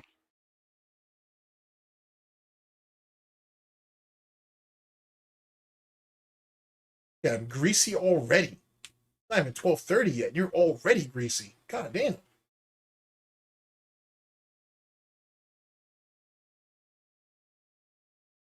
He wonders why people want to start the game. He's not paused, by the way. Oh my god. See, I agree. Swaggy says, I think conversations with anyone can be interesting in their own way, and people are quick to say not to talk to someone. Listen. DSP is literally the first person to tell you that he don't want to talk to people. He's on an island of his own. He wants to stay in his own lane. He wants to do his own content. Then he ain't told you dense for years that you can't trust other gameplay streamers because they're all sellouts, they're all liars, and they're all just trying to make a buck. They don't really care about the content or the game or their streams or the people on those streams. The fuck? What do you agree with, Phil? Let me put it this way. What's the harm in it? Even if this ends up being the most boring conversation ever known in history, or if it ends up being the most... Here, if that's the case, then let's pick somebody easy for DSP to talk to. Talk to Duty. If that's the case. If there's no harm in it, then talk to Duty. I can't recommend anybody else because anybody else is going to clean DSP up fast. Like, super fast. Like, holy fuck. DSP is going to get PTSD from that shit. DSP barely got out of that Broside Phil Steven interview, let alone anything else. So if that's the case, if there's really no harm in talking to anybody, then why don't DSP just talk to Duty then? At the end of the day, it's a stalemate. At best, it's a stalemate. What do you have to lose? Most contentious conversation at the end of the day, you know, we hate each other's guts. Who cares? You know me. Business as usual. Nah, see, he wants to see, and I'll answer that question, by the way. The reason why DSP won't talk to Duty is because he can't take advantage of Duty. That's what it is. He can't take advantage of him. So DSP looks for vulnerable individuals to go after, to take advantage of, to use, to misuse, or mistreat, whatever you want to go about it. That's what his motive is. That's what his MO is.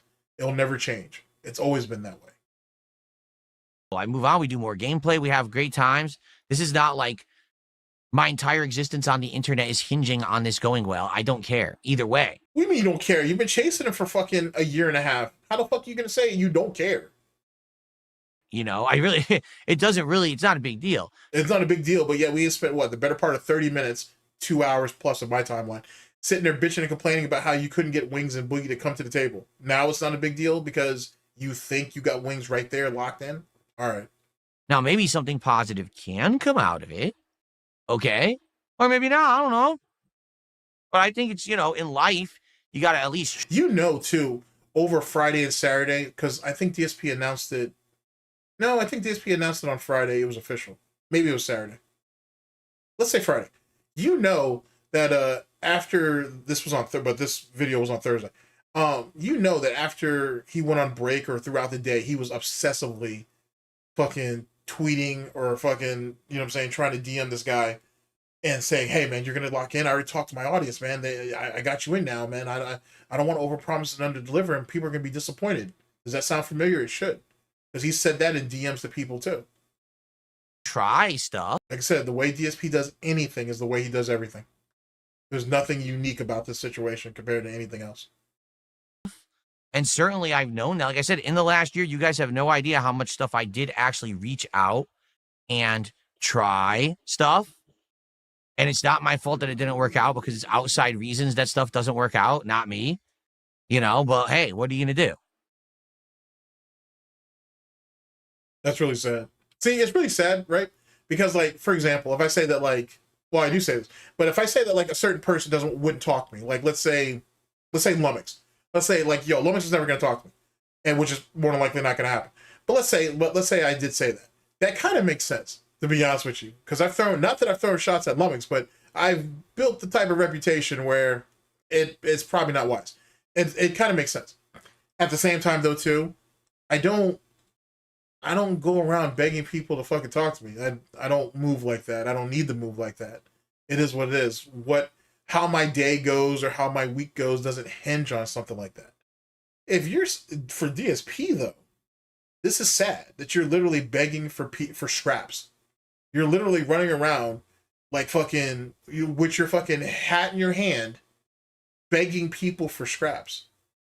You're one of the biggest, if not one of the most well-known e-beggars online. You know what I'm saying? Like, DSP, let me not sugarcoat this shit. DSP paved the way for females to e-beg on Twitch. And he's one of the reasons why the protections are put in place the way they are. Well, they used to, unless you found out what happened at TwitchCon and whatever, literally just recently, like last weekend or whatever, when that one chick got ran up to Imaru, I think her name is, when she got ran up on. And then it's getting even worse, because apparently Miskiff ain't sat there and got caught up in that bullshit too, and she ain't thrown some allegations his way, which I can understand how some people would say it was a nothing burger, or some of it just seems like he's just a malicious person. But Miskiff, if you follow that guy for any period of time, outside of how fat his sister's ass is, he was always a piece of shit. So it doesn't really matter. You know what I'm saying? And he's been trying to clean up his act over the last number of years, and it don't matter. Just like, who's that other fucking guy who went on Breakfast Club and got cleaned up, and Miskiff got butthurt about it? Not Miskiff. What's his name? Aiden Ross. He got mad that his boy got fucked up over there. Neon. I think his name is Neon. That one guy that was running around saying all that racist shit. There's all these crazy ass compilations out of him saying all this crazy shit. Then he go on that show and no one gave him daps. Everybody, they all basically drilled his ass on all the shit that he ain't said in the past. And all he could say is, oh, well, I'm a better person now. I've grown up. I've matured. I've gotten past all that bullshit. No, not at all. And that's why you taking all this shit. And then now think about it. Now speaking about Neon, this idiot showed up to TwitchCon, which I'm surprised they let his ass in. Now I think about it, because I thought he got kicked off of Twitch and he's over there on Kick now, but I could be wrong. But I wouldn't be the first time.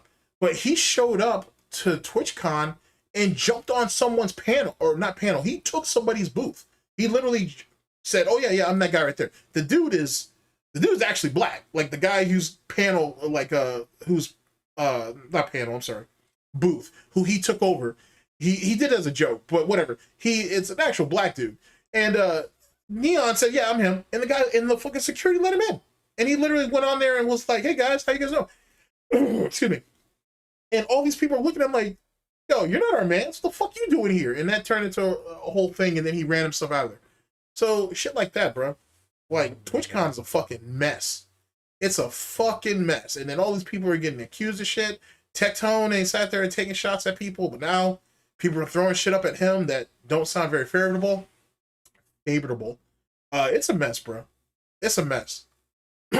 And if Emeru's smart, I think that's her name. If Emeru is smart, she should sue Twitch and she should sue Amazon, because the head of security that represented both of those companies was there, or two separate people, I should say, that represented both of those entities were there, and neither one of them did anything.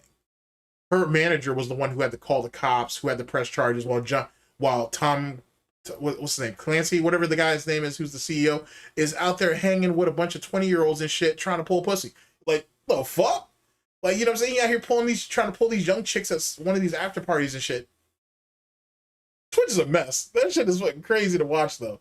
But that shit is a mess. And people are losing faith in it. The sponsorships are starting to lose faith in it.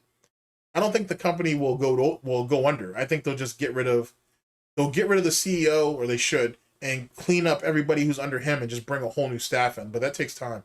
But if Emeru sues, and if more importantly she wins, whether she wins in court or they settle, it's not going to look good for Twitch from there on out. Amazon, not so much. They can just cut their losses, but it's not going to look good for Twitch from there on out.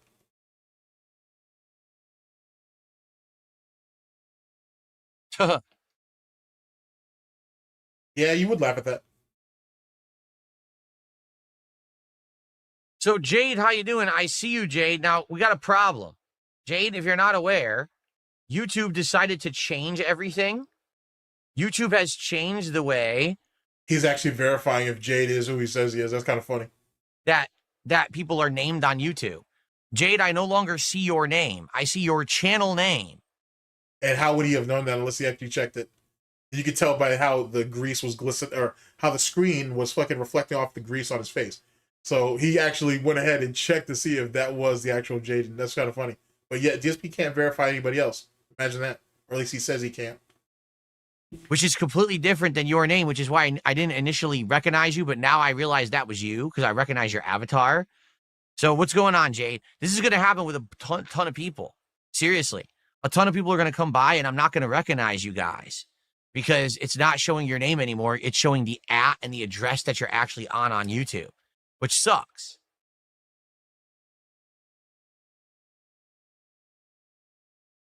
DSP doesn't know who most of the people are on his kick, or in his kick chat, I should say. He doesn't know who most of those people are. So why is he obsessing so much about YouTube and you don't give that attention to kick? That's unfortunate. Darkside Elin says, everyone thought you were going to go full on Ralph Amale because you did one show with Ethan Ralph. You did one good show and moved on, and your haters act like the sky was falling. Well, here. One, that's not true.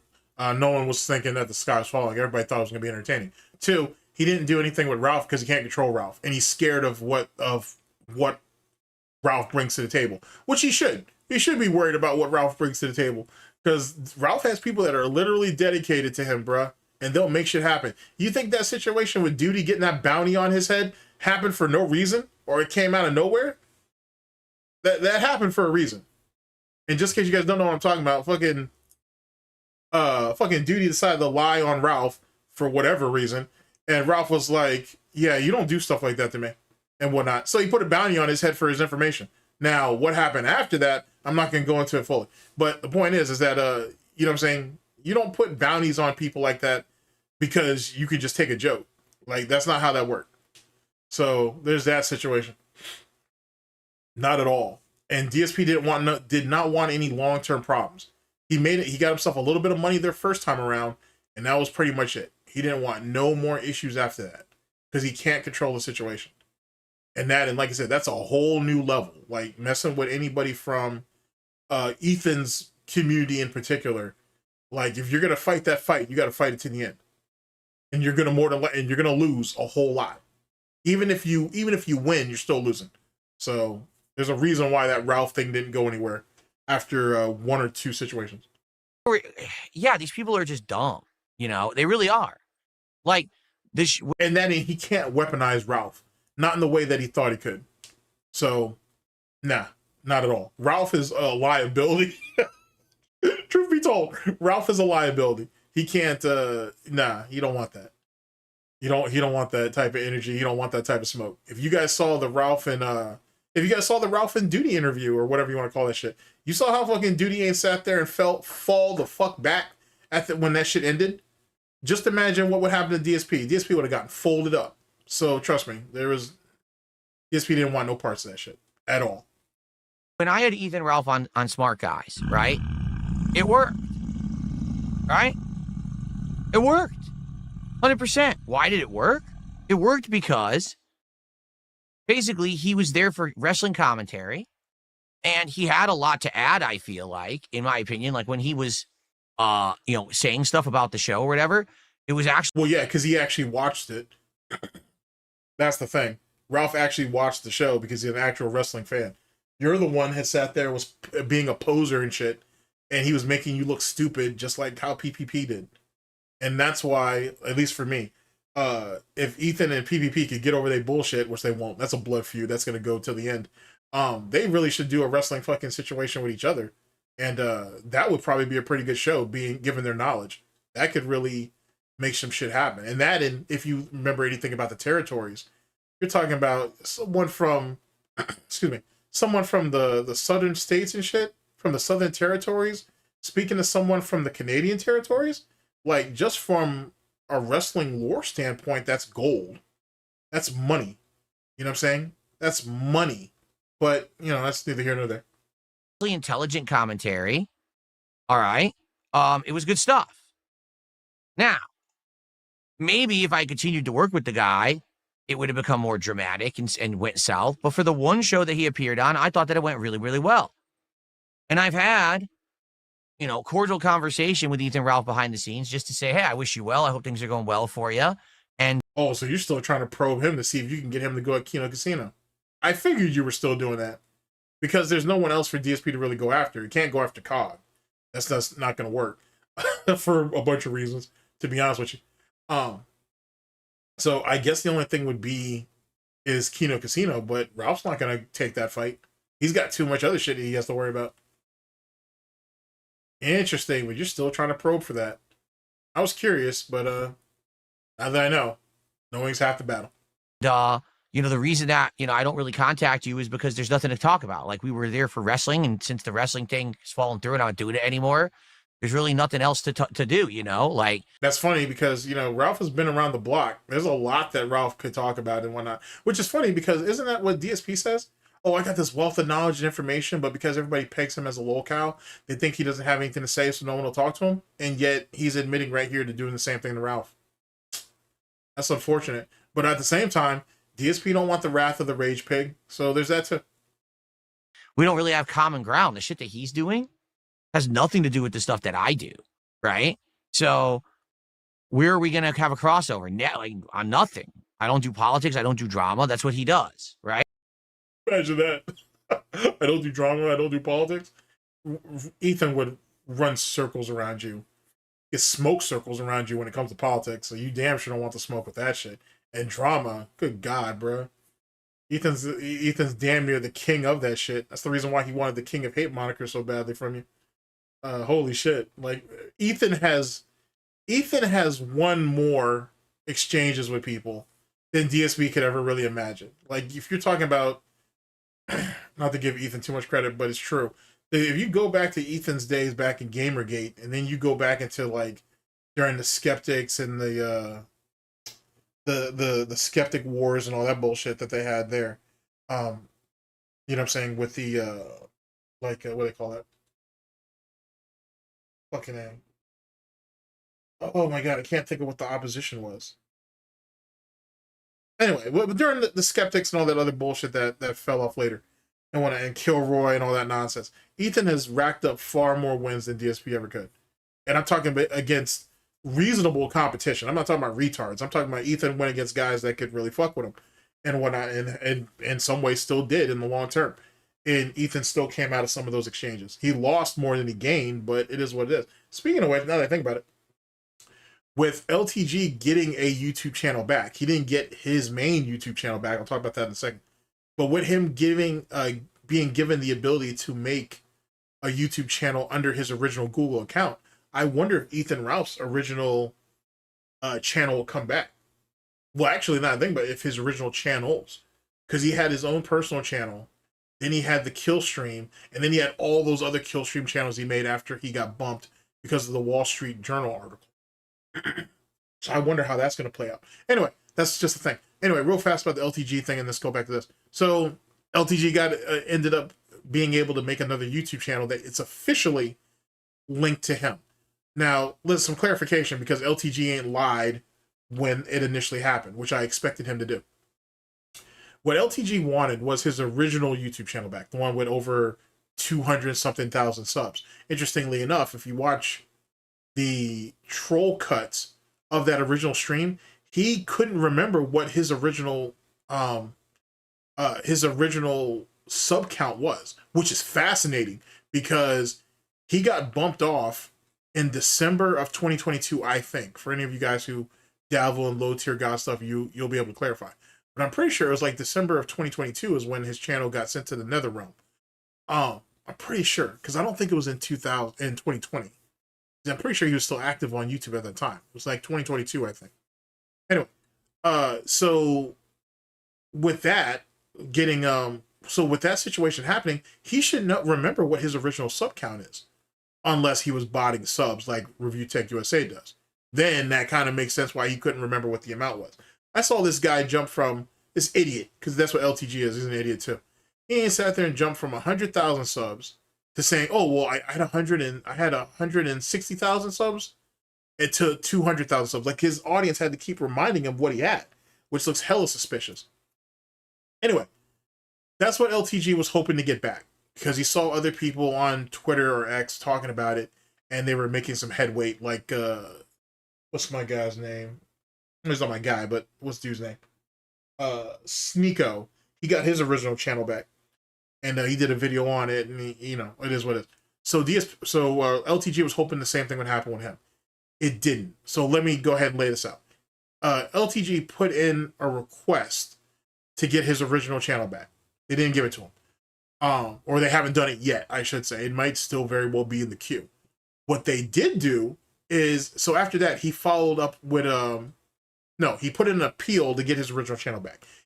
After that hasn't gone through yet, he put in a request for a new channel under his original Google account or Gmail account that was linked to the Low Tier God account, and that got approved. And as far as I know, he's in monetization now, and he's kind of going along ahead. Channel he was using is he's turned it into a clip channel, but I think there was monetization on that channel too before he's got this new channel on his original account back. So I'm not sure how that's going to work. Maybe he did that under another name or another Google AdSense account, whatever. So that is what it is. What he is doing though, what LTG is still actively doing, is trying to get that main channel back. And if he does get it, he'll just go ahead and turn the current channel he's using into like a backup channel or whatever, and then run with that. On top of that, and then we'll move on. Most people may forget this, but LTG has another channel. Well, he has a bunch of them, but he has another channel in particular that he used to ban invade.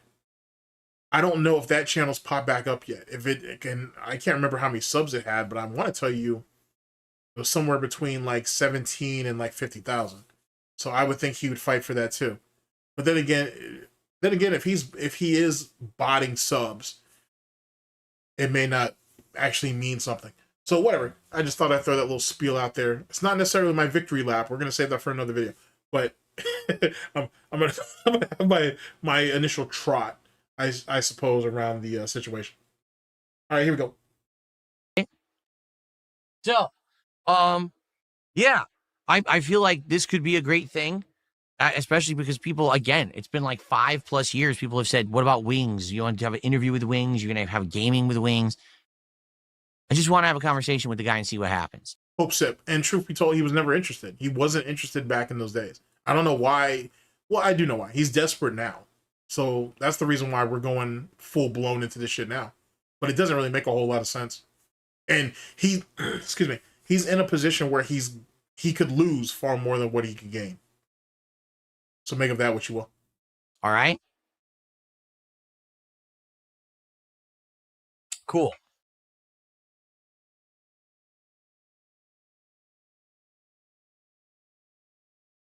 Yeah, that gin must be hitting him like crazy. Okay. Speaking of which, in the almost month that I was off or whatever, got a chance to try 2 of these THC, what they call them, CP or CBC drinks or whatever. You know, the shit that Review takes on. Not the exact same brand, but I got to try 2 different ones of those. And nah, I wasn't impressed, to be honest with you. I wasn't really that impressed. I didn't feel anything, but then again, I ain't sat there and I actually get a chance to smoke good shit. So then again, that shit wouldn't do anything. But like, it's, I don't know. I feel maybe it just, if you're really like hyped or hyper, it kind of mellows you out, I suppose. But like, it's, I don't know. I wasn't really impressed, to be honest. Nothing in particularly that's serious. It wasn't terrible. The first one, the taste was kind of harsh, I guess, or the aftertaste at the very least. The other one had a lot more sugar in it, so to speak. So that was a thing. It was all right. I don't know. I'm not impressed. I'm not impressed. But I do think they do come across as the type of shit that I can see Review Tech USA drinking. I get it. I get why he would indulge in stuff like that. But I personally wasn't impressed with the 2 that I had. All right. So any last minute questions, concerns, anything for me to shout out? It looks like we have Little Spider Ninja did a $2 super chat and says, it's Little Spider Ninja. Can I change my name? I think you can. I think if you're on your YouTube channel, if you go into your settings or whatever, you can change your address name. Why do that? It's gonna revert back anyway. That's not a permanent change. So yet again, I'm gonna pose this as a theory. It's very possible that DSP is only bringing that out or bringing this up, because it agitates him. So now he's trying to flex his control on these people, knowing that it's going to eventually go back to the way it was. He's trying to influence them to do something that he feels like he's in control of, i.e. them. That's all this is. It doesn't really serve a purpose, and more than likely it's going to revert back. DSP has had this happen on his streams before, and it reverted back after a couple of days, a week maybe. So I think, yet again, this is DSP coping to try to seem like he has control of the situation. Name, but if someone already took the name you want, then you can't. It has to be a unique name, you see?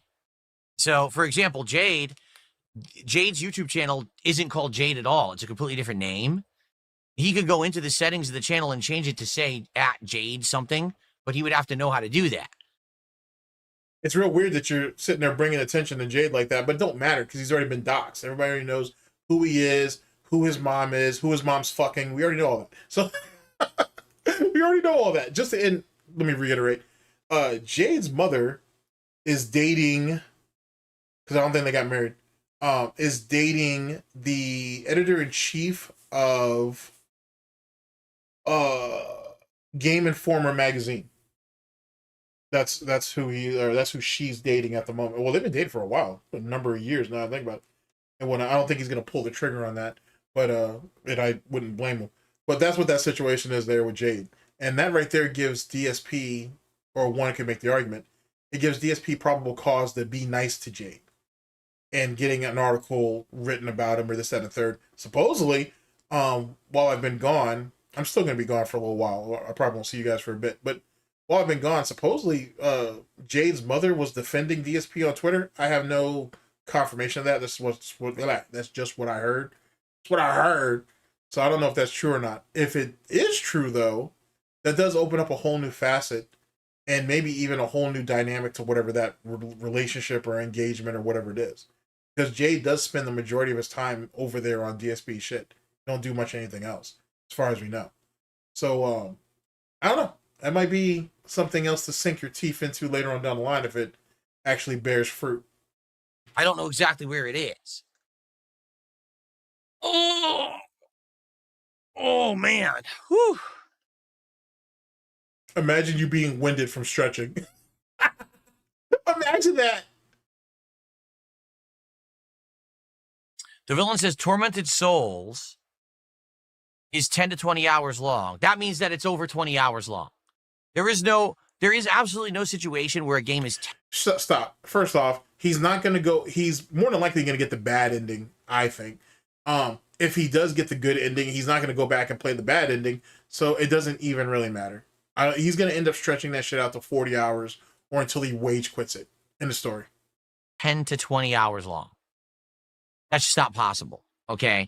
What that means is if you speed run the game, you know how to play everything. You've already beaten it before, so you know where all the items are. You know how to run by certain enemies. You're going to skip every cutscene. Then it's 10 hours long. Okay? Average person probably would take 20 hours since I'm a streamer and I'll be talking and interacting with you guys. That means for me, it's probably over 20 hours. so me begging for, or sorry, not me, him begging for donations is the justification for pushing it to 40 hours. Okay, make sense. Okay? And this is the point I was making earlier. It really doesn't make sense for me to add in a game like Outer Worlds 2 when we're going to be juggling all these other games. You know what I'm saying? I'm going to be juggling so many other games. Why on earth am I going to now try to add in another one? On top of that, that's a lengthy RPG. It doesn't seem to make sense right now. So it doesn't matter. He's going to end up wage quitting most of those games anyway, so who gives a shit? So predictable. Okay.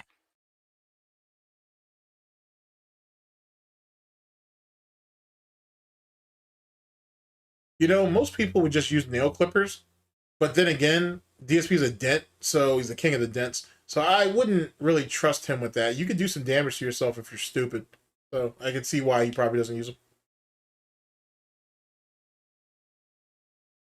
Yes, I know, Jade. I know. He said, I don't like how YouTube now has this new name system. I hate it. I don't like it either, Jade. Like, no lie, I didn't know that was you until I looked at your avatar and I recognized your avatar and I was like, oh, that's him. That's not what you did. You actually fucking clicked on his name and it took you to his channel. I literally saw you do it. I pointed that shit out. What the fuck you talking about? It sucks. I liked the old naming system and they did away with it. So they didn't do away with it. They'll eventually bring it back. Now you have to change the actual address of your channel for that to show up in a chat, which is, here's why they did it, because we figured it out. Oh boy. Because people are impersonating others. People are coming in with exactly the same name. So now you don't know the difference between two people. It looks like they're exactly the same person when they're not. That's why they probably did this, but they easily could have done it in a different way. Oh, really? You got a recommendation on that? How could they have done it in a different way? DSP says these guys at Google are fucking book smart, not street smart. Fair enough. Give me a solution then on how that could be fixed. Is he going to tell you though? No, he doesn't have one. All he knows is he don't like it. They should change it. But he has no suggestion on what it should be changed to. It's really dumb that they did it this way, in my opinion. Did YouTube bring back DMs? Not to my knowledge. Not to my knowledge. They abolished that like 5, 6, 7 years ago and they deleted them all.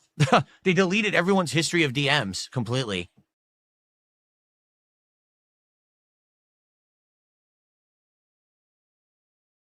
No, I'm not going to get Kirby Air Riders on Switch 2, and there's 2 reasons for that. Reason number 1, because racing games haven't done well. Actually, the Mario Kart ones were just fine. To be honest with you, I had, as most people did, they had a pretty great laugh at his expense. He don't like it. He don't like it. And that it literally had Asmongold fucking clowning his ass on stream in front of fucking 70, 80,000 people. That was probably a pretty good reason for DSP to quit that shit. So I don't know so much about the Sonic game or whatever the other game it was that he was playing. I don't know about that. But the Mario one was fucking great. He shouldn't have taken that off. He should have kept playing that. That should have been hilarious. Mario Kart World and now Sonic Racing Cross Worlds, they didn't do well on the channel. I'm not going to get a 3rd racing game. And then number 2, my Switch 2 won't connect to the Ethernet internet anymore. I don't know why, because I didn't do anything to it.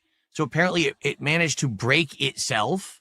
It managed to break itself. Take it all in. I don't know how, and there seems to be no way to fix that.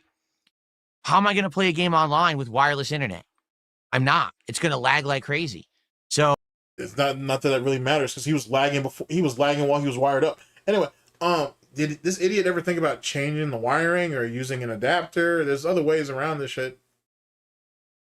Or is it easy just to not be able to play online with the Switch 2 because he had sat there and got humiliated and embarrassed in Mario Kart and in a few other games as well? I'll let you be the judge of that. that whole point of Kirby Air Riders was to play against people online and race around, and I'm not going to be able to do it. So it's actually just a dead on arrival game for me. I can't play it. Sucks, you know, but what can I do? Why don't you use Kat's Switch 2 then? We all know you bought her one, so why don't you just use hers? That's a really lame excuse to not play online. That's kind of funny, actually. So I guess the Switch 2 is a brick as well. So I guess we can just talk. We can chuck that into the closet. Yes, I own it. It doesn't work, but I own it, or I still own it.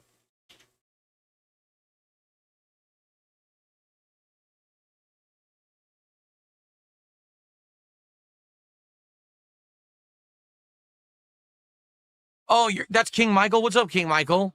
Yeah, your name isn't King Michael anymore. Now it's Michael and a bunch of random shit. You see what I mean? Oh, this sucks. Guys, I am so sorry that YouTube did this. I'm going to have to learn who all of you are again. This really stinks.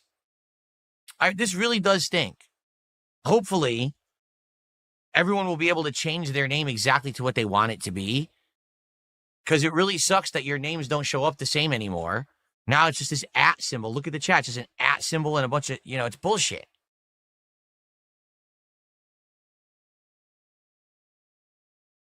Definition of first world problems. Oh, boy. Oh, but we improved things. No, stupid. No, you did the absolute least possible amount of intelligent thought and work, and you changed the site without asking anyone if this is going to work well for you or not. They're just so dumb.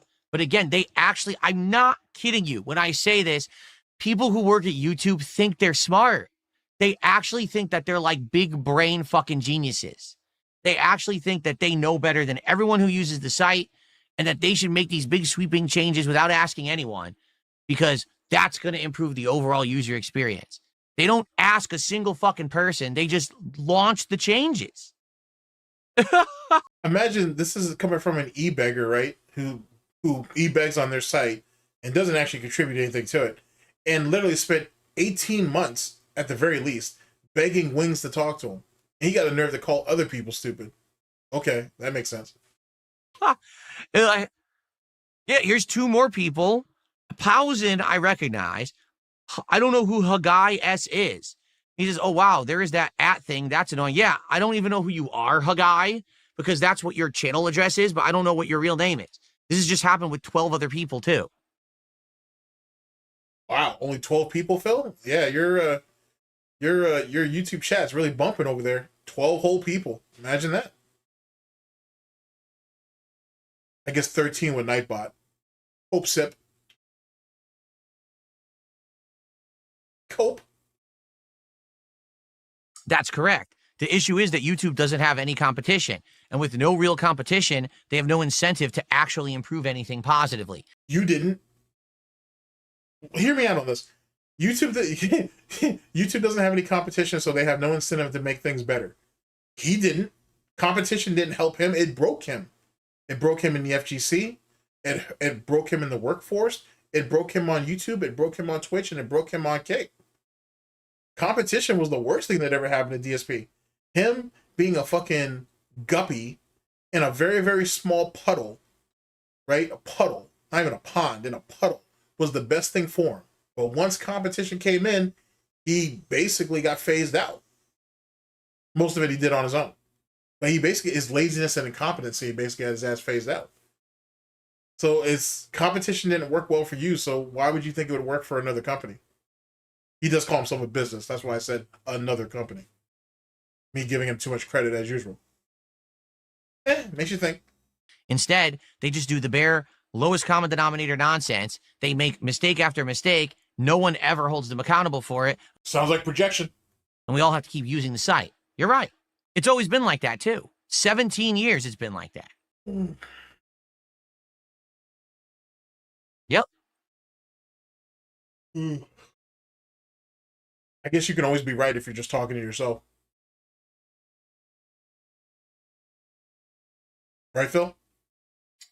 All right, guys. Well, let's end the show because, like I said, I didn't want this to go super long. Usually the show's an hour and a half to 2 hours. I want to end it now at an hour. I do want to jump into Tormented Souls 2. All right. So let's get started. And apologies again to the YouTube viewers if I don't recognize you today. Oh, by the way, Big Mac, 30 months as a member. So what were your thoughts on Still Wakes the Deep? I thought that the game was very creepy body humor. Okay. And basically, I liked some of the gameplay elements. However, I did not like the ending. The ending sucked.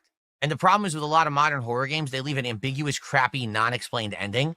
And I don't want to invest, you know, my time into a game that doesn't respect me enough to actually give me a real ending. And that's Doesn't respect me enough to give me a real ending.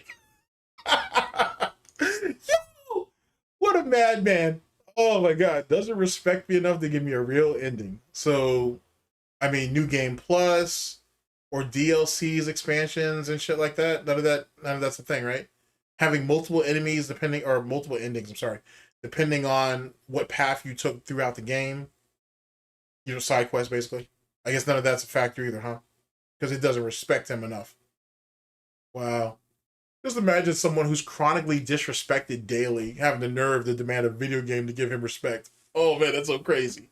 That's so crazy. the problem is that it happens all the time. Okay? Mm. By the way, Chef Demeski has gifted 2 memberships to the community. Thank you, Chef. Thanks for this early support. Let's get this on the leaderboard.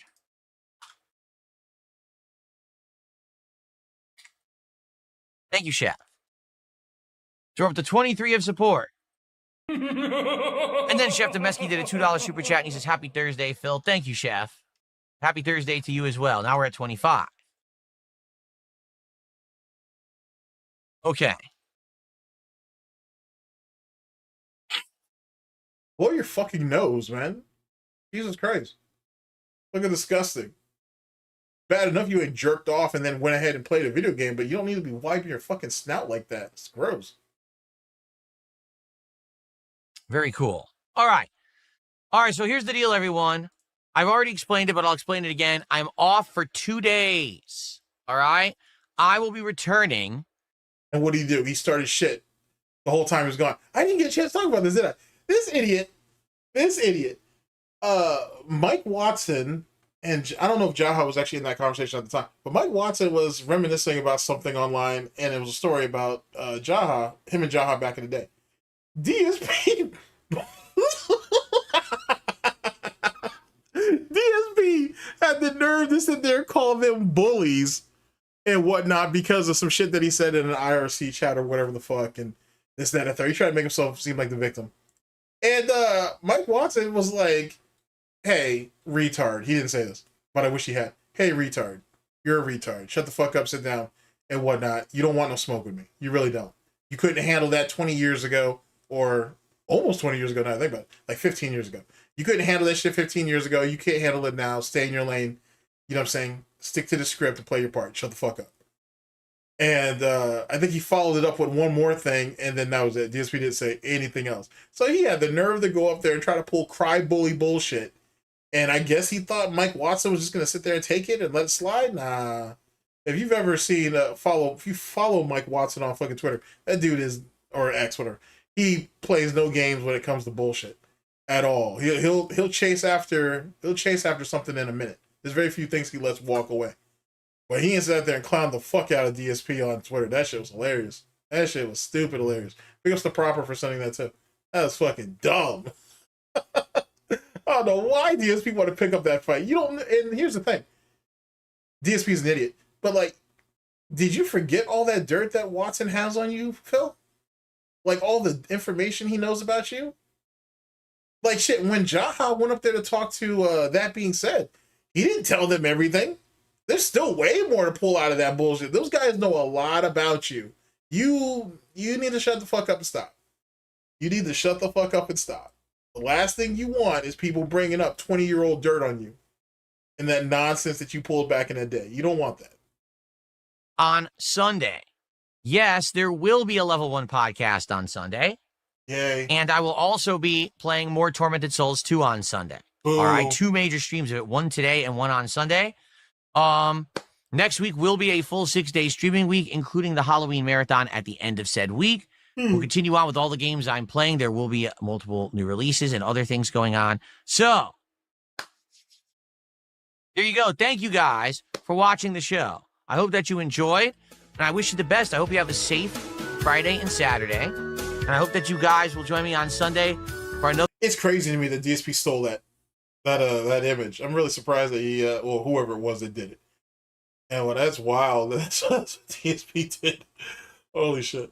Another full week of Halloween fun, month-ending fun next week.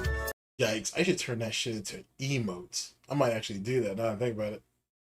Fucking A, bro. That's tough. Wasn't even smart enough to shave for any of that. Just running around there and drag. God damn, Phil. God damn, Phil. Great times and good stuff ahead. Thank you for chilling. Thank you. Look at that shit. God damn, it's been so long since I've actually paid attention to it. That's tough. Just imagine that on top of you for the few ladies that are out there, Finny. Just imagine that's what's on top of you getting ready to bust. Oh my God, son. That's tough. That's very tough. Probably a good thing he chose not to procreate. But good God, that's a tough one. And see you Sunday. Peace out. Okay.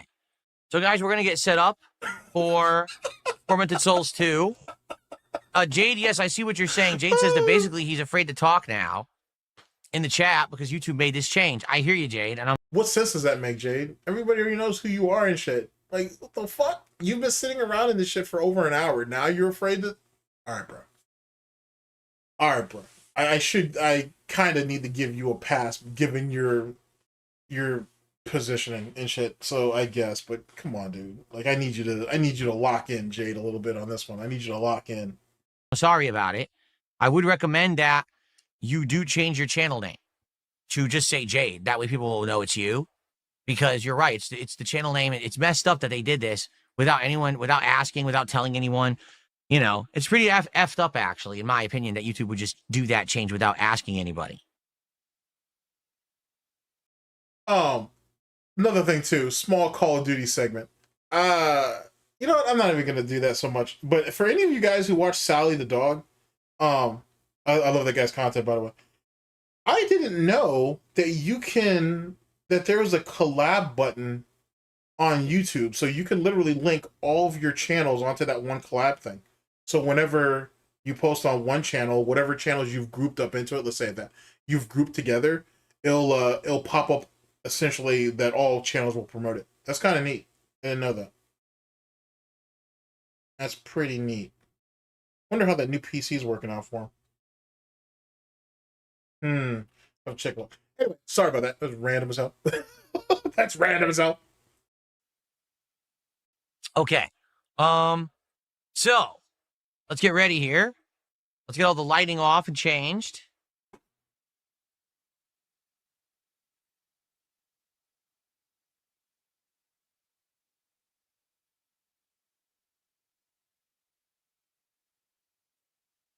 We had an analytical mind and shit. We planned stuff out. What the fuck? Anywho. Alrighty. Oh boy, oh boy, oh boy, oh boy, oh boy, oh boy, oh boy. Fun stuff, fun stuff. Okay, so, Jesus Christ, that was a long one. I had a lot to say. You know what happens when I take a break and shit. When I get back, I got a lot to talk about. So there's that. Let's see here. What are we gonna do the close up shop? Shit, Sunday. Shit, there's Sunday. We got football. We got basketball. We got a lot going on right now. Let's do.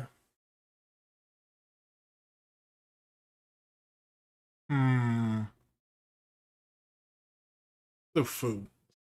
I feel like that'd be a good way of going about it, especially if any of y'all plan on doing some drinking later.